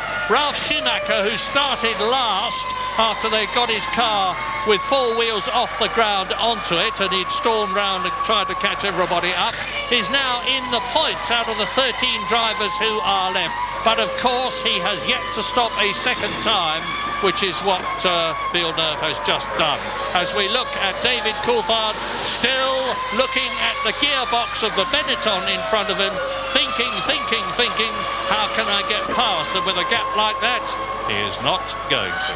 Yeah, they're going to have to get the back end of that McLaren bolted down a bit more somehow, but so often this last few Grand Prix you've seen Hakkinen and Coulthard oversteering on the exit of corners, but that Benetton surely has a beautiful balance today. Fisichella really not struggling at all, and he's got a genuine pace there, so it's nip and tuck between the pyramids. Stayed at 6 or 7 tenths pretty much for 10 laps now between these two, but Coulthard really can't make a big impression on the Benetton, and that's where the Benetton is so fast. Traction out of La Source. Gosh, it will be an enormous fillip for Benetton and for Renault and for Formula One if Fisichella can stay where he is, because what we all want to see is not one constructor, not Ferrari, not McLaren, not anybody else dominating the scene.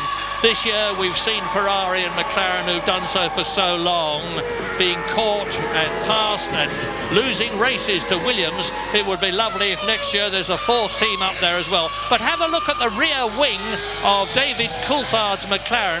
It looks unusually oil-grimed and dirty to me. It reminds me of Damon Hill's Williams in 1996 in Australia, which was taking oil from Villeneuve's car, which was in front of him, and Villeneuve had to pull out of the race, and Damon Hill won it. Yes, I saw Coulthard a few laps ago wiping his visor coming past the pit straight very dramatically, as much to say to the team, there's oil coming our way, but it won't affect the performance of his car in any way, shape or form, but it won't help him see through his visor. I think I can see the Benetton mechanics out in the pit lane, which must only be for Giancarlo Fisichella, because Jenson Button is in the wall and out of the race. So will Fisichella pit at the end of this lap? Michael Schumacher's 29 seconds ahead now, and he's backed his pace off. So Michael with such a big lead, and having had that scare that we've heard about by going off at Stavolo. And where does he go? He does indeed go into the pit lane. Yeah, Giancarlo Fisichella in, David Coulthard not in, so he will move up into second place. And of course this will be the signal for Coulthard to get the hammer down now that he's got Fisichella out of his way, and try to build up a gap before he has to come in the hope that when he comes out after his stop he will be in front of Fisichella. Time will tell. Yeah, and he's only got to find 6 or 7 tenths, has Coulthard, on an in or an out lap or during the pit stop. And who was that in the background? Hakkinen in for a stop too. So Coulthard, we know, was fueled, it looked like 3 or 4 laps longer on the first stint, looking at the data here. So Coulthard, we know, can go a little, well, we assume can go a little bit further yet. We don't know how much fuel they put in Coulthard's car at the first stop. Certainly leapfrogged him past the Ferrari of Barrichello, and Hakkinen comes out alongside Ralf Schumacher, who passes him and gets ahead of the McLaren. That is not going to help Mika at all, but Ralf Schumacher moves up a place. This race is really coming alive. We're on lap 24 out of 36. The crowd and the weather, incidentally, which I had expected to, and Mika Hakkinen does to Ralf Schumacher what he did to his brother last year, except that Ricardo Zonta is not there this time. Just shows you how many revs they've knocked out of that BMW engine. It's twice this afternoon. The fastest car in a straight line easily in qualifying has just been breezed past by a Ferrari first, then a McLaren. So they've really kicked that BMW engine to make sure it can get to the end of the race. Ralf clearly short shifting there, losing an enormous amount of straight line speed. And we're on lap 25 with Michael Schumacher, who we have seen hardly anything of in this race, because he is, it's a demonstration race as far as he's concerned. And as I say that, we see him on the screen just to establish that the brilliant 4 times a world champion German is on his way to his 52nd Grand Prix, as in comes David Coulthard. Now, when he rejoins, where is Fisichella going to be? But now, James, over to you. It's going to be very, very marginal indeed. Coulthard needed a good in-lap. He's only been 1 lap since Fisichella made his stop. This has got to be pretty crisp as well from McLaren. 7 seconds they're looking for in a perfect world. Try and nip it slightly slow off the fuel hose, but he should do it, Murray. Fisichella was 8.4, Coulthard 7.2. Look, look, look, there is Fisichella, and he passes the pit lane exit before, just marginally before David Coulthard. They are in exactly the the same positions as they were before the pit stop. And that will be heartbreaking for David Coulthard, who tried so hard when Fisichella had gone into the pits to go faster and be able to get ahead. He has failed. We don't think they changed the tyres on Fisichella's car at the pit stop. We're not absolutely sure. We haven't. They did not change the tyres on Fisichella's car at the pit stop. So quite clearly, he liked the balance of it so much, and the wear rate clearly not that high around here. So on this shortened race, so Fisichella then just fueled up.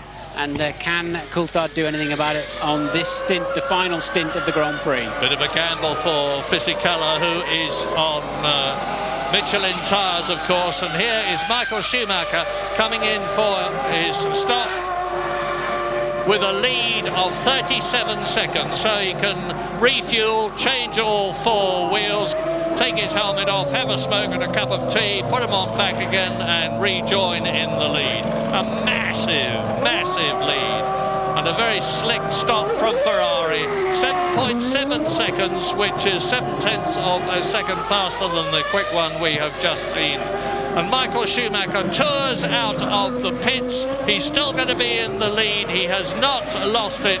And this is his 26th lap. 10 laps coming up at the end of this one for the conclusion of the Belgian Grand Prix, with the positions for second and third still unchanged. And David Coulthard having a real go now. Of course, he's on fresh tyres and Fisichella isn't, and this could make all the difference. David having a bit of a fake look down the inside there. Now let's see if Fisichella's still got a traction advantage. Of course, he's always going to be, he has indeed, hasn't he? But he's always going to be on the throttle one car length earlier. But the Benetton Renault definitely clawing its way out of the slow corners in a very effective manner. Not dissimilar to the way they both left the start line on both the starts this afternoon. But this is where Coulthard passed him in the first race. And he's not close enough this time around, but that's where it's going to happen if it happens. And that's where Hakkinen passed Schumacher last year with that incredible passing manoeuvre when Schumacher went to the left of Ricardo Zonta and Hakkinen went to the right, and Mika Hakkinen came out in front and won the race. First and second were Hakkinen and Michael Schumacher, who's got this quite incredible record here in Belgium. Second last year, first in 92, first in 94, only to be excluded. First in 95, 96 and 97. Is he going to be first in 2001?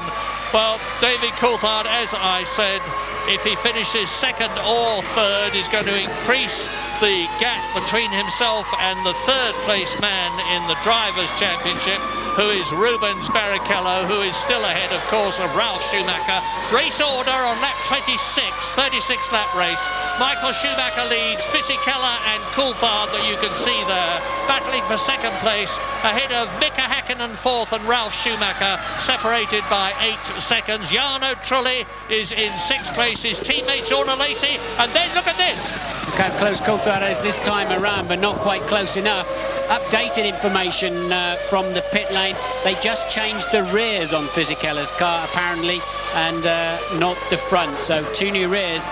Leaving the fronts, they do look, there's hardly any grooves left in his front tyres, but Coulthard looking more menacing this time around. Yeah, obviously it's a balance question, because they could have put on new fronts in the time that it took on to put on new rears. Yeah, it's not a pit stop saving issue. It's the tyres quite clearly work better. I mean, it's a slick. He's got slick front tyres on effectively, which is sort of squeezing the very extreme edge of the envelope of the regulations there. But look at Fisichella's left front. It is virtually bald. No grooves in that one. They're coming up to lap Verstappen.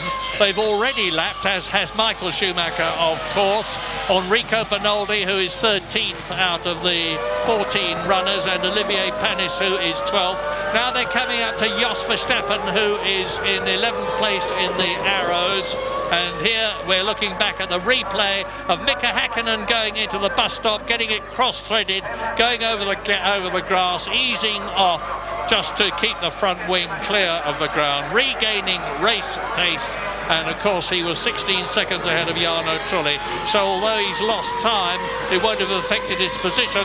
And now Fisichella and Coulthard can see Verstappen's lapped or about to be lapped arrows getting closer and closer. It's crucial now for Fisichella that he gets past at the right moment and hopefully before David Coulthard can do so, but it won't happen on this lap.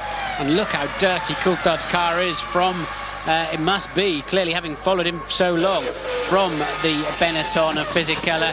A lot of engine oil, and can Fisichella get to the end of this motor race from a reliability point of view? Certainly from a performance point of view, doesn't have too much of a problem at the moment. But without doubt, in this third sector of the race, it's Coulthard with the faster car, and David, that looks a touch of a squeeze. And they both go through inside the arrows.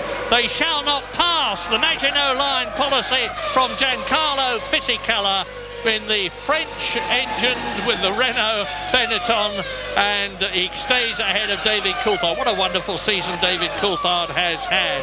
He's had 3 retirements, but he's done so well in all the others. Coulthard's got a good run through Eau Rouge this time around, and can he sweep around the outside? Indeed he can. Beautiful move from David Coulthard. Somehow or other Fisichella wrong-footed in Eau Rouge. We saw him with a big advantage into Eau Rouge, but somehow he lost it in the middle. Coulthard getting a good slingshot and making it stick around the outside. Now I believe with that faster car, Coulthard will begin to pull away in a clear second place. So can he do something about Michael Schumacher's lead? Not enough, of course, because Michael Schumacher is half a minute up the road now. He's 30 seconds ahead of David Coulthard's second-placed McLaren as the Scotsman comes up to lap Tasso Marquez. Here's a replay. Yeah, and he had the extra straight line speed, and when you're up the inside, it's dirtier, it's bumpier. You know you have to brake early, and so does the guy trying to pass you around the outside. He's got the clean line and the confidence, and well, David put a lot of trust into Fisichella there, that he wouldn't just lock a wheel and slide straight into the side of him too. But I think Fisichella's an old enough hand now that you would put your safety of your chassis in his hands. Yeah, 88 Grand Prix for Giancarlo Fisichella, and he's a very equable, level-headed chap. He wasn't going to do anything silly. And David Coulthard is now really pulling away from the Benetton. But if Fisichella can finish in a podium position, that is to say in third place, it would be the first time this year that a Benetton has been there.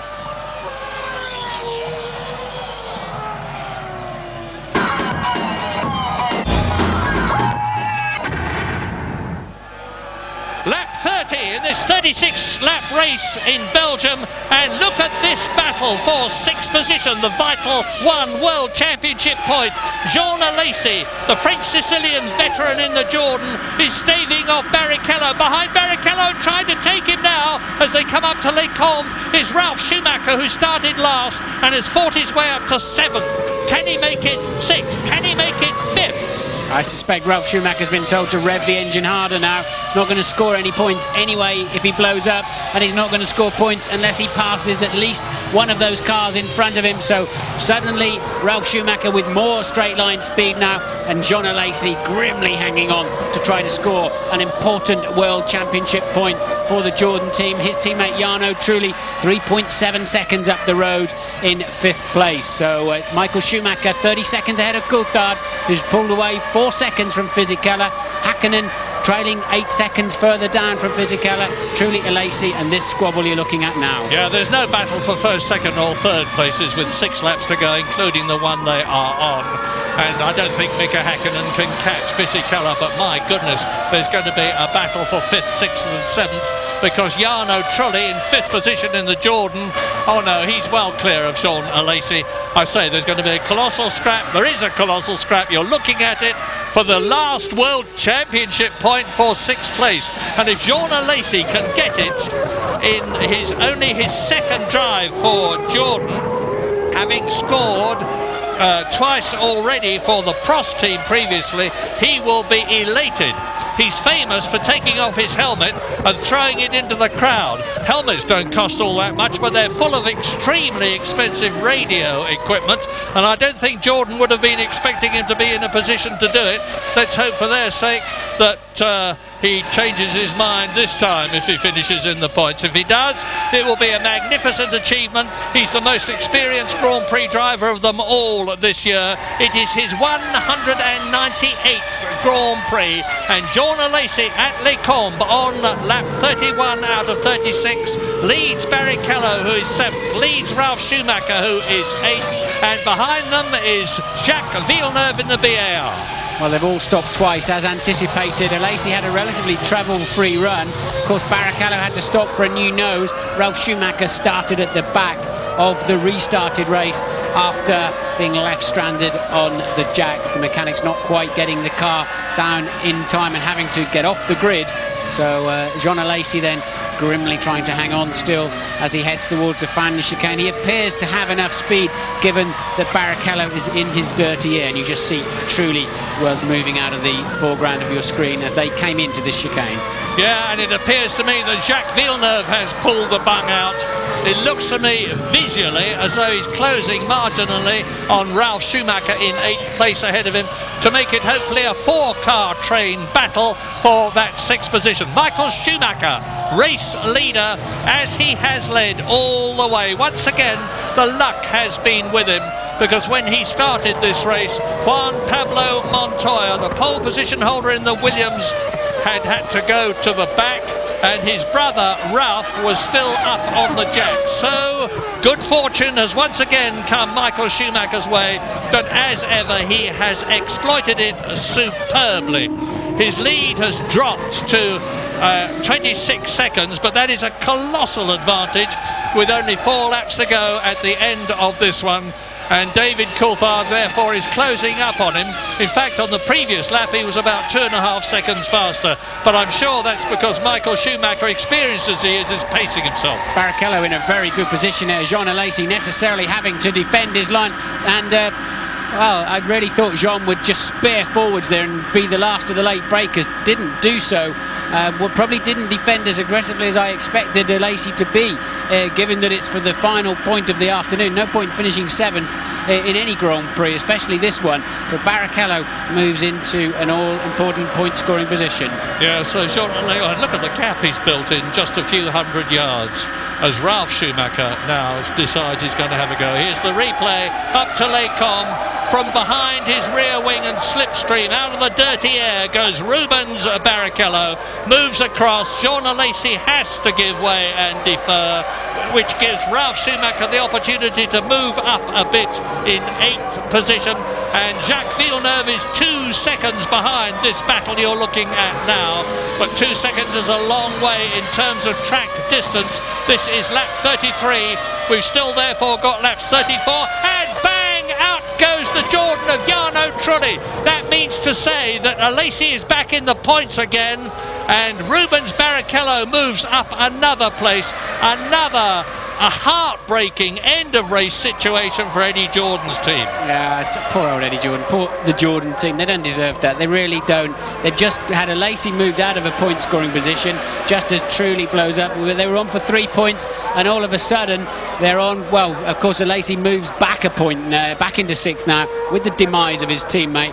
So suddenly they're down to just 1 point, and Alesi under severe pressure from Ralf Schumacher as well. So maybe still Jordan could go home without any World Championship points, and that is not what they deserve. No, they need this 1 point from Jean Alesi to have the same number as BAR, their Honda engined rivals in the Constructors' Championship, which have put them in 5th place. And yet again, poor Jarno Trulli is out of the race. That's the 6th time he's retired this year, and you can see banging his head on his arms in sheer frustration as Michael Schumacher exits the bus stop to conclude his 33rd lap. So he's got about 13 or 14 miles to go now for the 5th victory.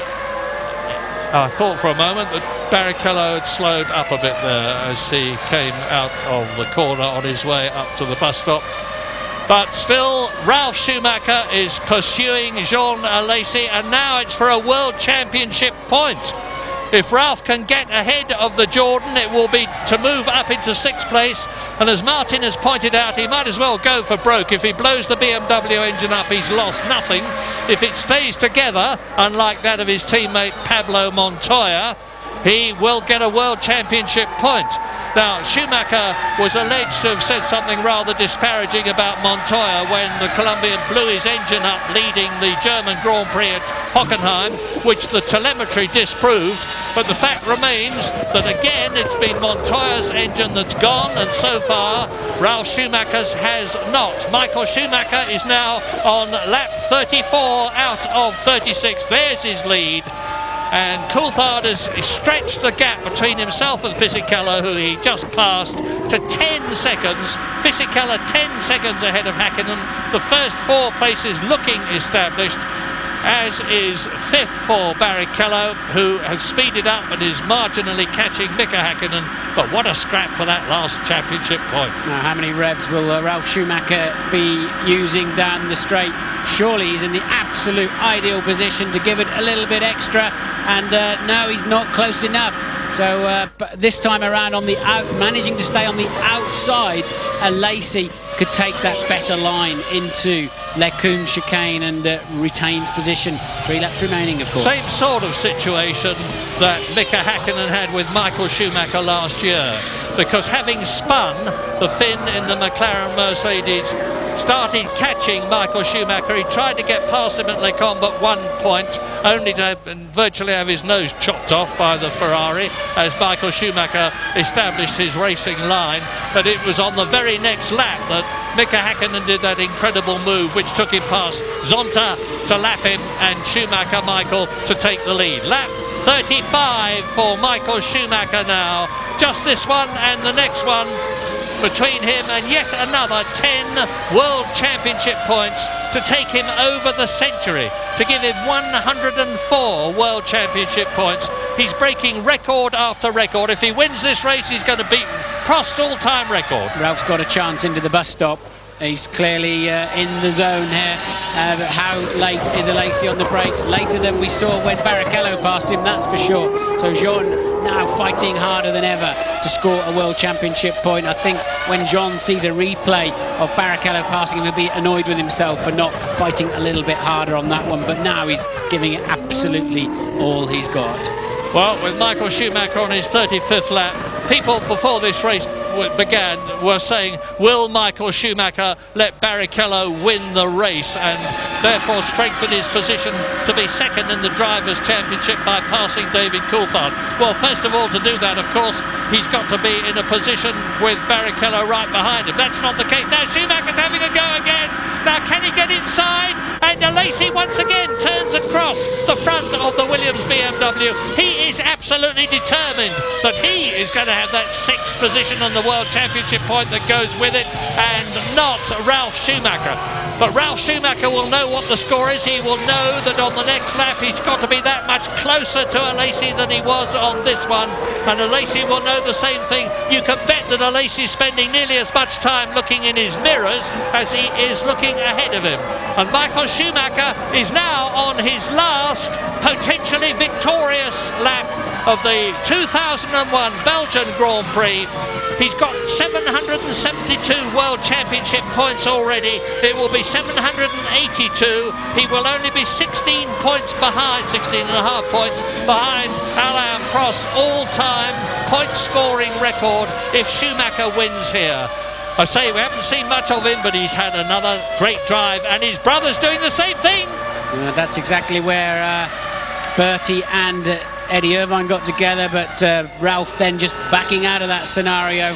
Alesi is 11 years older than the man pursuing him. He's going to be feeling extremely tired. It's been a long and difficult afternoon, and but he's using all of those 11 years of experience to keep that 6th position at the moment, and Ralph seemed very slow in the bus stop, but very, very good under braking. And here we are on the last lap. Michael Schumacher exiting turn 13 in this 22 corner, 4.4 mile Spa-Francorchamps circuit. A brilliant driver's circuit, and it suits him. He is a brilliant driver. Not very far now to go to give him the all-time record in terms of World Championship wins. 52 victories. Alain Prost has been saying, I hope he does it soon. I'm getting sick of people talking to me about whether he's going to do it. Well, he is going to do it. Michael Schumacher in the Ferrari is coming up to win his 8th race of the season. And his most ever is 9 with Nigel Mansell, and he does it. Michael Schumacher wins and becomes the most successful Grand Prix driver of all time as David Coulthard slides the McLaren through the bus stop to finish in 2nd place. Michael Schumacher, clearly the driver of the day. He kept his head through all of that, waltzed peerlessly off into the distance. Very, very strong drive from Coulthard as well. A well-deserved 6 points and a well-deserved podium place for this man, Fisichella.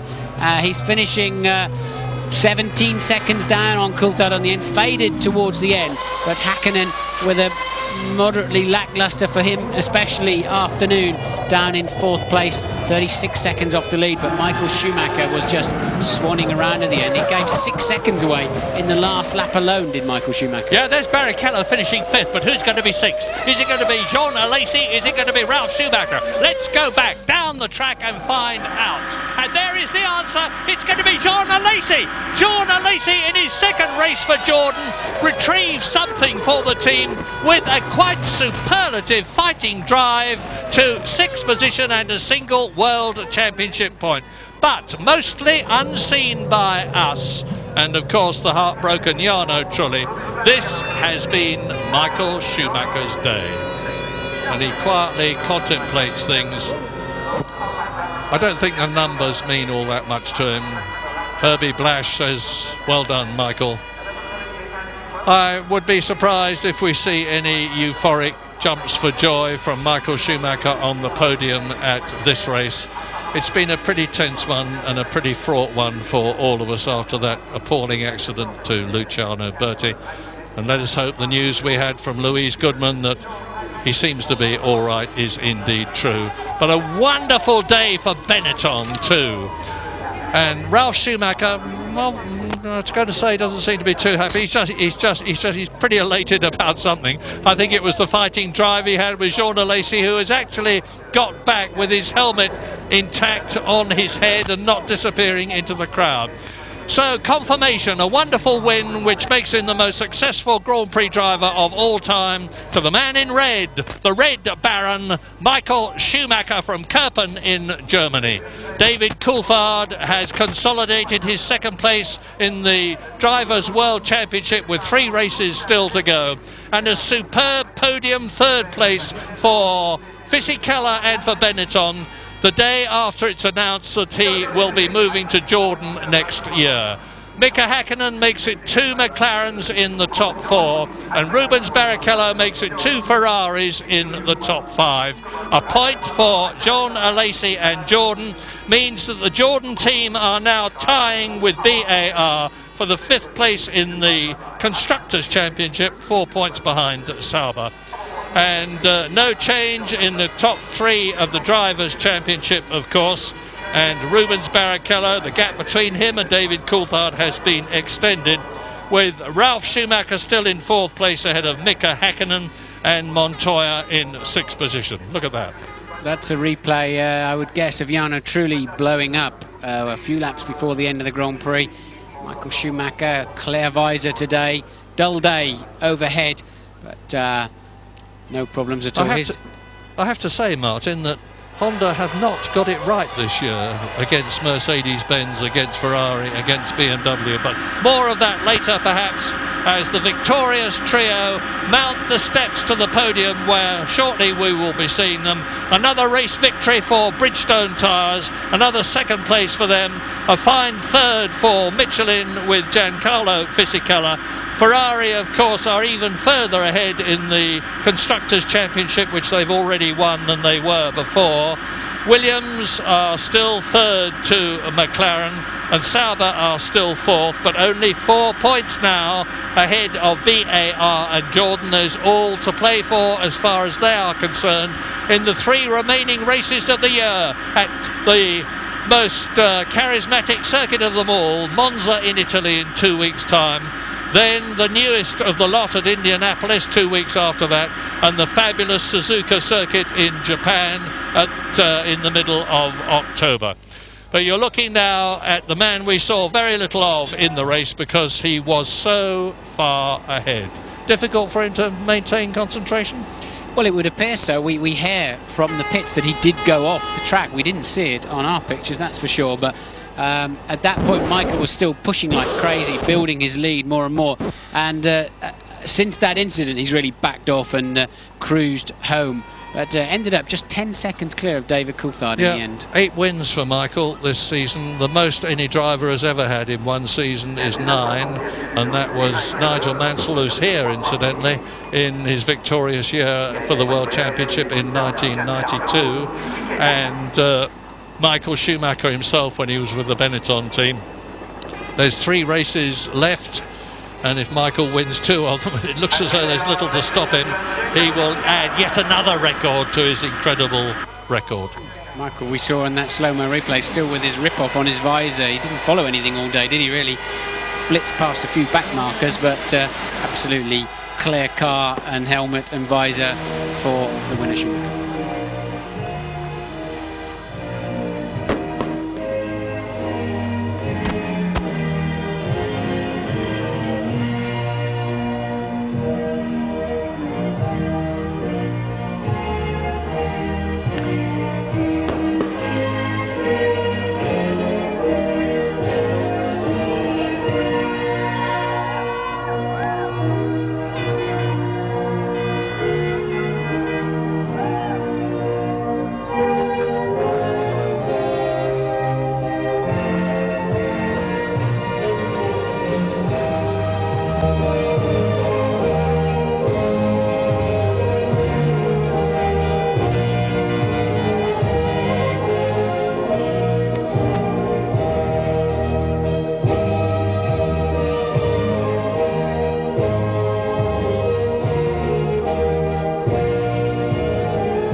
You have heard it before and you will hear it again, the Italian national anthem for the prancing horse team of Maranello, Ferrari.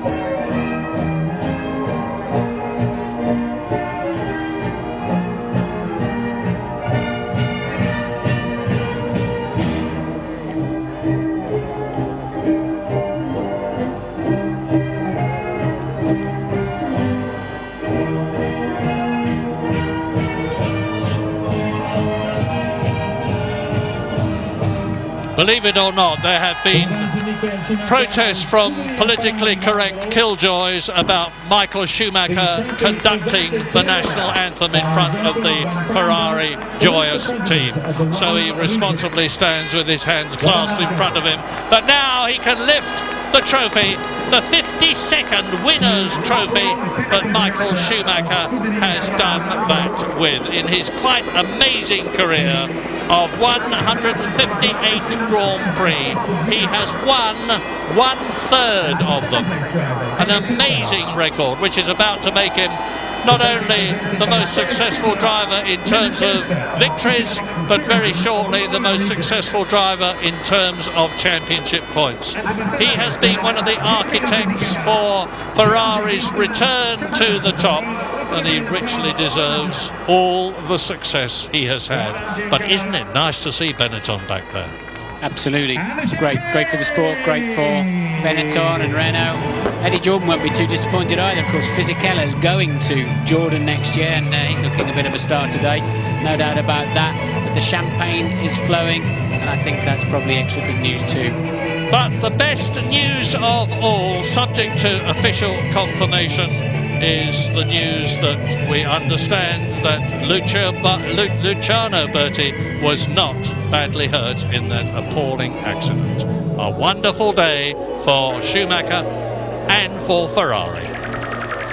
Thanks very much indeed to Murray. Thanks to Martin Brundle as well. Just to underline what Murray's saying there, we've officially been told Luciano Berti is in hospital in Liège, about half an hour from here. He has concussion, no broken bones though. His condition described as stable, and I wouldn't think that champagne would have been sprayed up there by the Spa master Michael Schumacher if Luciano Berti hadn't been okay. We're going to hear from the top three in the press conference. We have the views as well of Tony Jardine and Mark Blundell. We'll be right back. And you're back with us in Belgium, where Michael Schumacher has won the Grand Prix here this afternoon, but the race was stopped after just 5 laps after a dramatic and frightening looking accident involving the young Brazilian Luciano Berti. Let's get the latest reaction from the managing director now of his Prost team. Joanne, a horrible moment for the team there. What's the latest news that you've heard on Luciano? Okay, we know that he left the circuit. He was conscious and I was talking because some of the members of the team was there with him.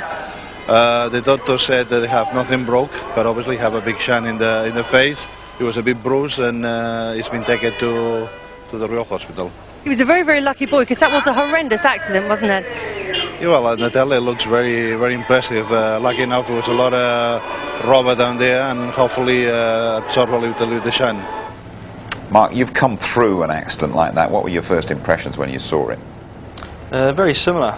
The big issue with my one and that one is there was 4 rows of tyres for Luciano and there was concrete for me. But the problem he has now is that there's a little bit of a psychological edge. He's got to walk over that, the next hurdle, and also the after effects. Even in my accident 3 days later I had a bruise in the brain, and sometimes those things don't come out until a few days down the road. Do you fault him in any way in this accident? I did have a little word with Mark about perhaps it was slightly naive to try the overtaking there and a rookie's error, just looking at it from my perspective, and also makes me think back to Germany, obviously where he was unsighted, but here we are going down the inside. He's got 2 wheels on the grass there. Eddie's coming in to take his normal line, so it's not a particularly clever thing to do, I hate to say, and of course he loses his front wing and loses any steerage, and the front right suspension is already broken as well, because he saw the wheel waving about. But Germany, after the crash as well, Mark, as we were saying, he had 2 further accidents as well. Yeah, I mean, I think it's just an unusual place to try and overtake. He would have been well served to just wait till after the corner and go for the bus stop, but there you go, you know, that's racing. It was the fastest corner of the track where he crashed. Blanchimont, what is it, 190 miles an hour there, and just looking at the Prost getting taken away, it's a real pat on the back for the strength and the safety measures in these cars these days. Yeah, it's a testament to the strength of the cars. FIA set regulations, these designers and technology people for the teams keep striving to make them stronger and stronger, and they're doing a good job, but nobody likes to see that kind of impact. Whenever you see that, it's a bit of a lump in the throat. Just a little thought for you here about this circuit, which we've said hasn't actually been compromised in any way particularly. Do you think people will look at that now, Tony, and say we've got to do something about this, it's just too quick, too dangerous? There've been mutterings during practice. Runoff areas not big enough, not long enough. We're going to have to start behind the pace car if it's wet. That came from Coulthard, it came from Irvine. But the point is they all actually love coming here, and I think if you sat them all down, so we go back to Spa next year, they go, yes please, because it is probably the ultimate challenge in Grand Prix racing, and you can't overly change a traditional track like this. Okay, let's just confirm the result for you then here at Spa-Francorchamps this afternoon. 10 out of 10 again for Michael Schumacher. David Coulthard up there on the podium. Fisichella's first podium. Hakkinen fourth. Rubens Barrichello looking to make up ground on Coulthard for that second place overall in fifth place, and Jean Alesi making his point for Jordan. Let's go to the press conference, shall we, and hear from the top three, from Fisichella, from Coulthard and from Michael Schumacher. Congratulations, gentlemen. Michael Schumacher, now the outright holder of the outright number of wins, 52 Grand Prix wins, winning here this afternoon at Spa. David Coulthard second, and Giancarlo Fisichella third overall. Thank you. Michael, you made amazing starts both times, but it must be said that Williams rather helped themselves to the back of the grid. Yeah, certainly. I mean, it's unfortunate for my brother, obviously. When you say I made an amazing start, I don't think that's true. I think the guy next to me made an amazing start. I don't know which position he came from, but he almost took me. So on that side, we made average starts, and I was able to just defend my position, and thanks to whatever problem Williams had, I didn't have to fight against them, because you saw the first start, they just pull away and I had no chance. And I think even on the second start, if Ralph on the second position, he would have just beat me into the first corner. We didn't need to find out, and I had a clear race from that moment on, and obviously delighted. Now, thousands and thousands of fans across the border from Kerpen, your hometown, and from Germany, they kept you company during the race, but as you said, it really was, you were out on your own. How easy was it to keep your concentration and control? I mean, I was pushing flat out until, I'd say, the second pit stop. Then I eased off. For whatever reason, I thought I had the chance to open up the gap for an extra pit stop, and we didn't know what would the weather do. So I just wanted to have that safety, and because obviously I was faster than Giancarlo and David couldn't get by, I was able to open up such a lead.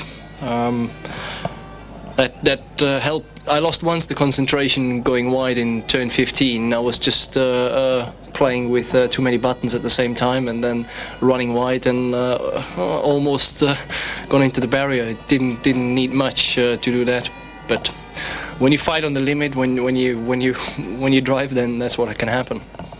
Thank you very much, Michael. David, second place. Before you came here to Spa, would you have ever predicted you'd have spent so much of the race looking at the rear wing of a Benetton? Absolutely not. No, Giancarlo was doing an amazing race. Obviously, his car was working better than it has done this season, and he was quick in all the right areas. So out of La Source and out of Stavolo, so it was very difficult to get close. And I knew that my opportunity might come at the pit stop, and I thought I lost it when I caught one of the Minardis in Blanchimont. And I said to the team as I came down the radio, I think it's going to be close. Obviously, he came out in front of me, and then thankfully with the back marker at La Source, it just upset his rhythm a little bit, and I got the run through Eau Rouge, and thankfully was able to outbrake him. So, you know, given the weekend I've had, then obviously very happy to get second place, and you know, just hoping obviously that Luciano is 100% and able to do the next race, and then we can all feel it's been a positive weekend. David, looking at your car during the pit stops, it was absolutely covered with oil. Was that from your car or from someone ahead of you? I was saying to Giancarlo that I've never been behind such a messy car. I was having to wipe my visor every single straight, and I was out of rip-offs very quickly. And I understand that it just made it across the line, so I think it was spitting all its oil out as the race went on. So it's obviously a lot quicker, but a little bit close to the limit probably. Thank you very much, David. Giancarlo, first time you've been in one of these conferences since Brazil last year. Can you put your finger on what has happened to your car to make it so much faster?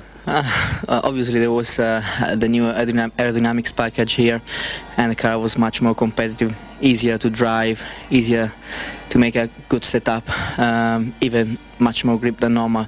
During the race there was a very good balance, especially after a few laps, because at the beginning there was a lot on the steering, but then there was a good balance. We just missed a few Ks in the straight compared to other people, but maybe in Monza there is one more step on power, and we are very optimistic for the next one. Now, you had a very unusual tyre tactic at your second stop, and you only changed the tyres at one end of the car. Can you explain why, and was it your choice? Yeah, it was my choice. There was a problem starting with the new tyres, graining. There was a graining, and it was better to keep the same tyres. In fact, I did the race, completed at the end of the race. I went at the end of the race with the same set of tyres, just on the front, but new on the rear. Was the right choice. We did a very good job. I did 2 amazing starts, especially the second one from the 6th position. I went to 2nd, and I'm happy. It's a great day, and I would like to say thank you to the team. Thank you very much, Giancarlo. Michael, back to you. Next race, Italian Grand Prix. You've already got the championship. It's going to be quite a party at Monza. Yeah, you can imagine. On the other side, we still want to do well, which is going to be maybe a little bit more difficult for us, looking at the characteristic of the circuits. From Hockenheim, we know Williams is very competitive there.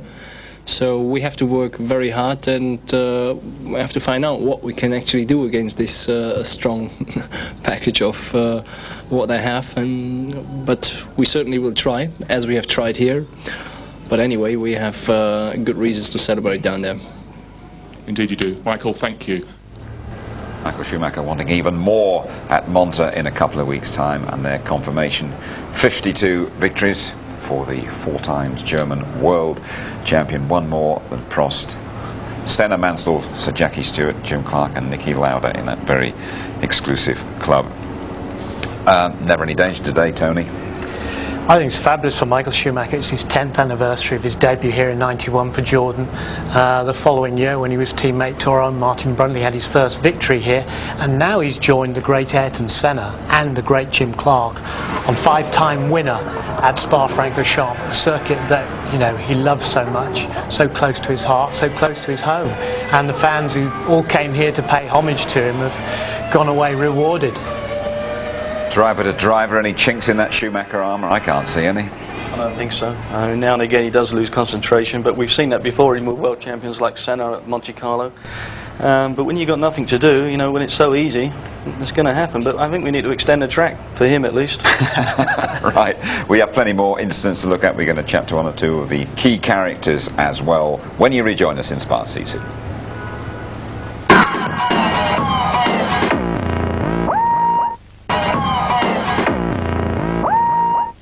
Back with us at Spa, Michael Schumacher has cantered away to victory in the Belgian Grand Prix. Now, Mark, it started off with 2 Williams on the front row of the grid. We expected great things, possibly Montoya's first Formula 1 victory. What an afternoon they had, though.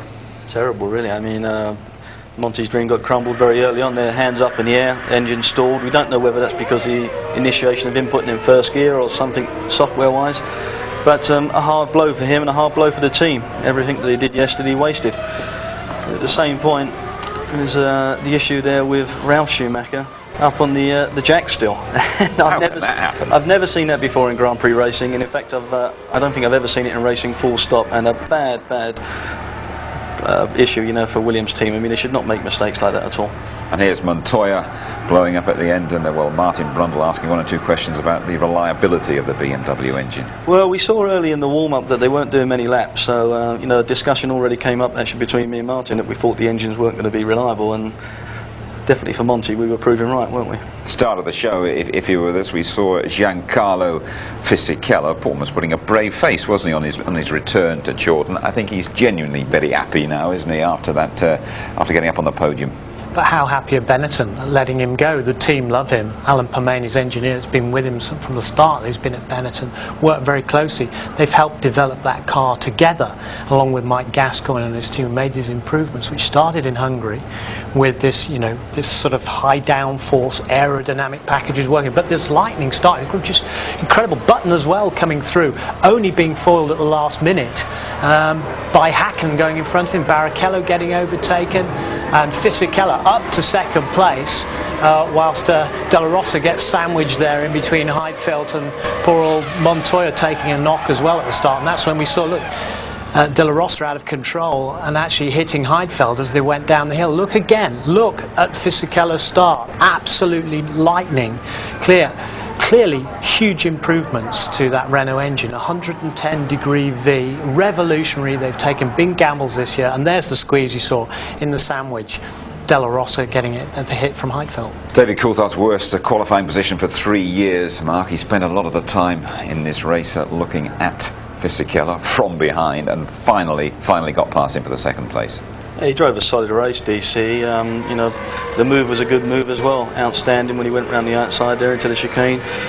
Was having a difficult time, obviously, because that engine there from the Renault pushing out a lot of its oil, so that's not an easy thing when you're a race driver. When you lose those visor tear-offs, eventually you've got to use your glove and your visor gets smeared and it does become tough. But he drove well and solid and a good performance and, you know, a few more points in the bag. 5th place for Rubens Barrichello. That's a couple of points. I get the feeling, though, he expected more, and perhaps Michael Schumacher was primed here to support him as he tries to get 2nd place in the overall championship. We're pretty sure the team expected much more from Rubens. He lost it on the last day, and in fact, even after the warm-up, he said he'd lost the balance of the car and he was trying to get it back. But he also lost it in after the first round of pit stops, because after the restart, he'd been in 3rd place. And then he dropped all the way back, and hence he had to take that fight. And this is the point where he lost his nose cone, and we think that he took too much curb. We didn't see detailed pictures and lost his nose cone, which meant he had to come in for a new one. We're going to hear now from Rubens Barrichello, big pal of Luciano Berti, fellow Brazilian. Here he is with James. Rubens, it's a difficult day for you. You lost the front wing. Tell us about it. Yeah, it was such a difficult day. The second start was crap, and I lost the position up to Fisichella, and then I didn't have the straight line speed to overtake him. Then the pit stop didn't go well. My race was lost. I mean, afterwards, I had a vibration on the tire. I had a bit of everything today, really. So I lost the wing. I lost everything. But the good news is your friend and fellow countryman Luciano Berti seems to be okay. Oh, that's good news, because I've been thinking on the race. Get the impression he was a bit worried about Luciano there, Tony. Get the impression he wasn't that chuffed about his 2nd start either. No, not at all. CRAP, I believe. Yes, speaking from the heart there, but I think he probably still has got time, hasn't he, to put the pressure on David Coulthard, although Coulthard's 2nd place has done him no harm at all today. What about the safety aspects of this place? Tony, you think that shouldn't be changed? Mika Häkkinen, former world champion, I get the feeling he's going to disagree with you as he chats now to James. Mika, tell us about your afternoon. How was it, you mean? Yeah. Well, not so fantastic. I mean, my personal performance on the race, I'm happy about it. Sad about what has happened today. You know, a lot of negative in terms of accidents and things like that. So terrible weekend. And you're looking at those corners over there. It's a very high-speed corner, so things like that, if you go off there, it is catastrophic. Not happy with those high-speed corners, Tony? No, he's not. But, I mean, you know, it is the ultimate challenge. And you talk to people like Villeneuve, and he say, this is the ultimate challenge. We don't want to lose it. And if you've got to start behind a pace car here, he says, you may as well not bother turning up. Okay, let's hear from Jean Alesi. Terrific battle at the end he had there with Ralphie Schumacher before scoring a point for Jordan. Jean, congratulations, 1 World Championship point, and boy, you had to work for it. It was fantastic because obviously the beginning of the race was a big emotion for us drivers, I mean both of us, because when we have a red flag because there is this kind of accident, honestly it's very hard to start again. I don't know actually the condition of Burti yet, but I hope he's okay. And he is okay. Here's the constructors then. Ferrari away and gone. McLaren holding that 2nd place ahead of Williams and Sauber. 4 points clear of British American Racing and Honda, and they are level, both 5th and 6th. BAR and Jordan both on 16 points. Be sure to join us a little bit later on tonight for the highlights of the Belgian Grand Prix as we look back at a pretty dramatic race we've had here, or races I should probably say. Highlights coming your way later on tonight here on ITV. And there we are, just after midnight, repeated ITV2, just before 1 o'clock tomorrow. There we are then. We salute Michael Schumacher, statistically the greatest ever. Our thoughts, though, are with Luciano Berti. He's okay. We're going to call him Lucky Luciano from now. Bye-bye. And you're back with us in Belgium, where we've seen another triumph for Michael Schumacher, the Spa master. Coulthard doing very well to recover from his qualifying setback. First podium since Canada last year for Jordan-bound Fisichella. Häkkinen fourth. Barrichello just picking up a couple. Alesi's late battle with Ralf Schumacher earning Jordan a point, but they all earn their money in Belgium. Another very strong drive from a not terribly promising grid slot. Yeah, obviously I'm very happy with the team giving me a reliable car. I benefited a lot, obviously, from people dropping out on the grid. But it's obviously helped other people earlier in the year when I dropped out, so that's probably the payback. And I had to work very hard, actually, to get past the Benetton. I was surprised, but they were quick. Tell me about the race. Was it fun or was it just plain hard work? It was a little bit hard, but because there was a good balance, it was okay. David was pushing behind me, and in the straight it was very quick, but then at the end I was struggling a little bit with the grip because I did the whole race with the same set of tires, and it was a bit difficult, but it was the right choice. The actual accident, is that one of those ones that you're going to be replaying over and over in your mind? No, I just seen it there for the first time, and that corner, it's, unless you're clearly ahead, it's not really the place to overtake. And it's just one of the things. Let's just trying to get up there, and I'm trying to keep him back because I was going very long. So I knew I was going to be struggling at the start of the race, but hopefully it would come good. But that's the problem. You're always fighting like hell the first 10 laps, trying to hold the two stoppers back. So it has its risks, but it can give rewards sometimes. You're off to see him tonight, I understand. Yeah, I'll go and see how the boy is. So then it's a ton up for Michael Schumacher.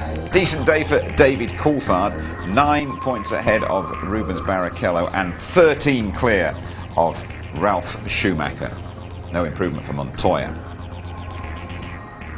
In the constructors, Ferrari, of course, the world champions, and Williams not making up any ground at all on McLaren. Sauber, though, 4 points clear of British American Racing and Jordan. Both have 16. Tony Jardine, the one big talking point of this race, not Michael Schumacher, but that accident. Dreadful accident. Former teammate of Eddie Irvine's, hence his concern, everybody's concern. But at the moment, from the best guesses we've got, the guy is stable in hospital. But a bit of a rookie's mistake as far as I'm concerned, going on the inside there before Blanchimont, 180 miles per hour. He puts two wheels on the grass, loses the front wing, loses steering. His right front suspension is broken before he goes in front 3/4 on through those layers of tyres, and somehow survived a horrific accident. And look at the damage to the Prost there, but it survived. The survival cell is intact. Luciano Berti is intact, and that's good news. And it is a big tick for the safety standards that we see these days on those cars. The Prost, the nose looked okay. Rigid structural tests before a car can be passed for Grand Prix racing, side impact tests, frontal impact tests, tests over the top of the roll hoop, all proving its worth now, showing how safe and strong a Grand Prix car can be. Decent day for Benetton, wasn't it, and particularly at the restarts. Fabulous day for Benetton. All the work that Mike Gascoigne has put in, Pat Simmons, look at that, rocketing through on the restart. Giancarlo Fisichella leaving Häkkinen for dead. They're getting past Barrichello up into second place, and in fact Button getting up really well, only being held back by Coulthard on the inside. Meanwhile, back behind there, Montoya's had to start from the back along with his teammate, gets the squeeze from the inside from Heidfeld, and you just see, look at the power of the Benetton, look at the Renault V10 3-litre engine there, this radical engine powering all the way up to the back of Michael Schumacher, only stopping at the last minute there, and Button joining in. And then you see the squeeze there on Pedro de la Rosa, Heidfeld on the inside, and actually pushing Montoya out to the outside as well. We knew that they were going to come good towards the end of the season. Indeed, they have. David Coulthard, though, he's spent a lot of time staring at Giancarlo Fisichella and just finally got by him. But this is it, because he'd been at La Source, they got round Benaldi there, but David Coulthard's visor and his rear were covered in oil from that Renault engine or the Renault gearbox, and then finally, and you can see David couldn't really see too well through that smear right across his visor. Very brave manoeuvre, 200 miles per hour round the outside of Les Combes, which Häkkinen, of course, did last year in a rather different way to Schumacher when they went past Zonta. And if there hadn't been enough action in the race already, right at the end, Jean Alesi, the old veteran, held off Ralf Schumacher brilliantly. This is normally a lucky circuit for Jordan. They did the double, their first race win here in '98 with Damon Hill and Ralf Schumacher. And Ralf Schumacher there, desperate to try and get a point, having started from the back. Jean Alesi, 37 years old, he's finished every race this season. This is why he's been hired till the end of the season by Eddie Jordan. He gets the car home. He's prepared to fight. For me, the tiger of the race, Jean Alesi, the veteran. And Michael Schumacher, top of the tree. He goes along now with Jim Clark and Ayrton Senna having won Spa 5 times, 52 Grand Prix wins. This is where he made his debut in 1991 in the Jordan, having told a few porcupines. He told Eddie Jordan that he'd been to this circuit many, many times. He'd actually only been on a bicycle before then, and that was the start of this glittering Grand Prix career. His debut win was here. He gets a hug from Giancarlo Fisichella, up on the podium there with Coulthard, Fisichella, and of course Ross Brawn, the technical director and winning constructor for Ferrari. So a fabulous day for Ferrari. Thanks so much indeed, Tony. And of course Michael Schumacher's birthplace, Kirpen, just around the corner over the German border. In a couple of weeks' time, Monza will feel like home for Michael Schumacher, and we will be there for the full ITV service throughout the weekend. The qualifying live from 11:30 on the Saturday, pre-race show just after midday on Sunday, highlights at 11:45, repeated on ITV2 just before 1 o'clock. So then we salute Michael Schumacher, statistically the greatest of all time, and we wish Luciano Berti a speedy and a complete recovery. Good night from Spa.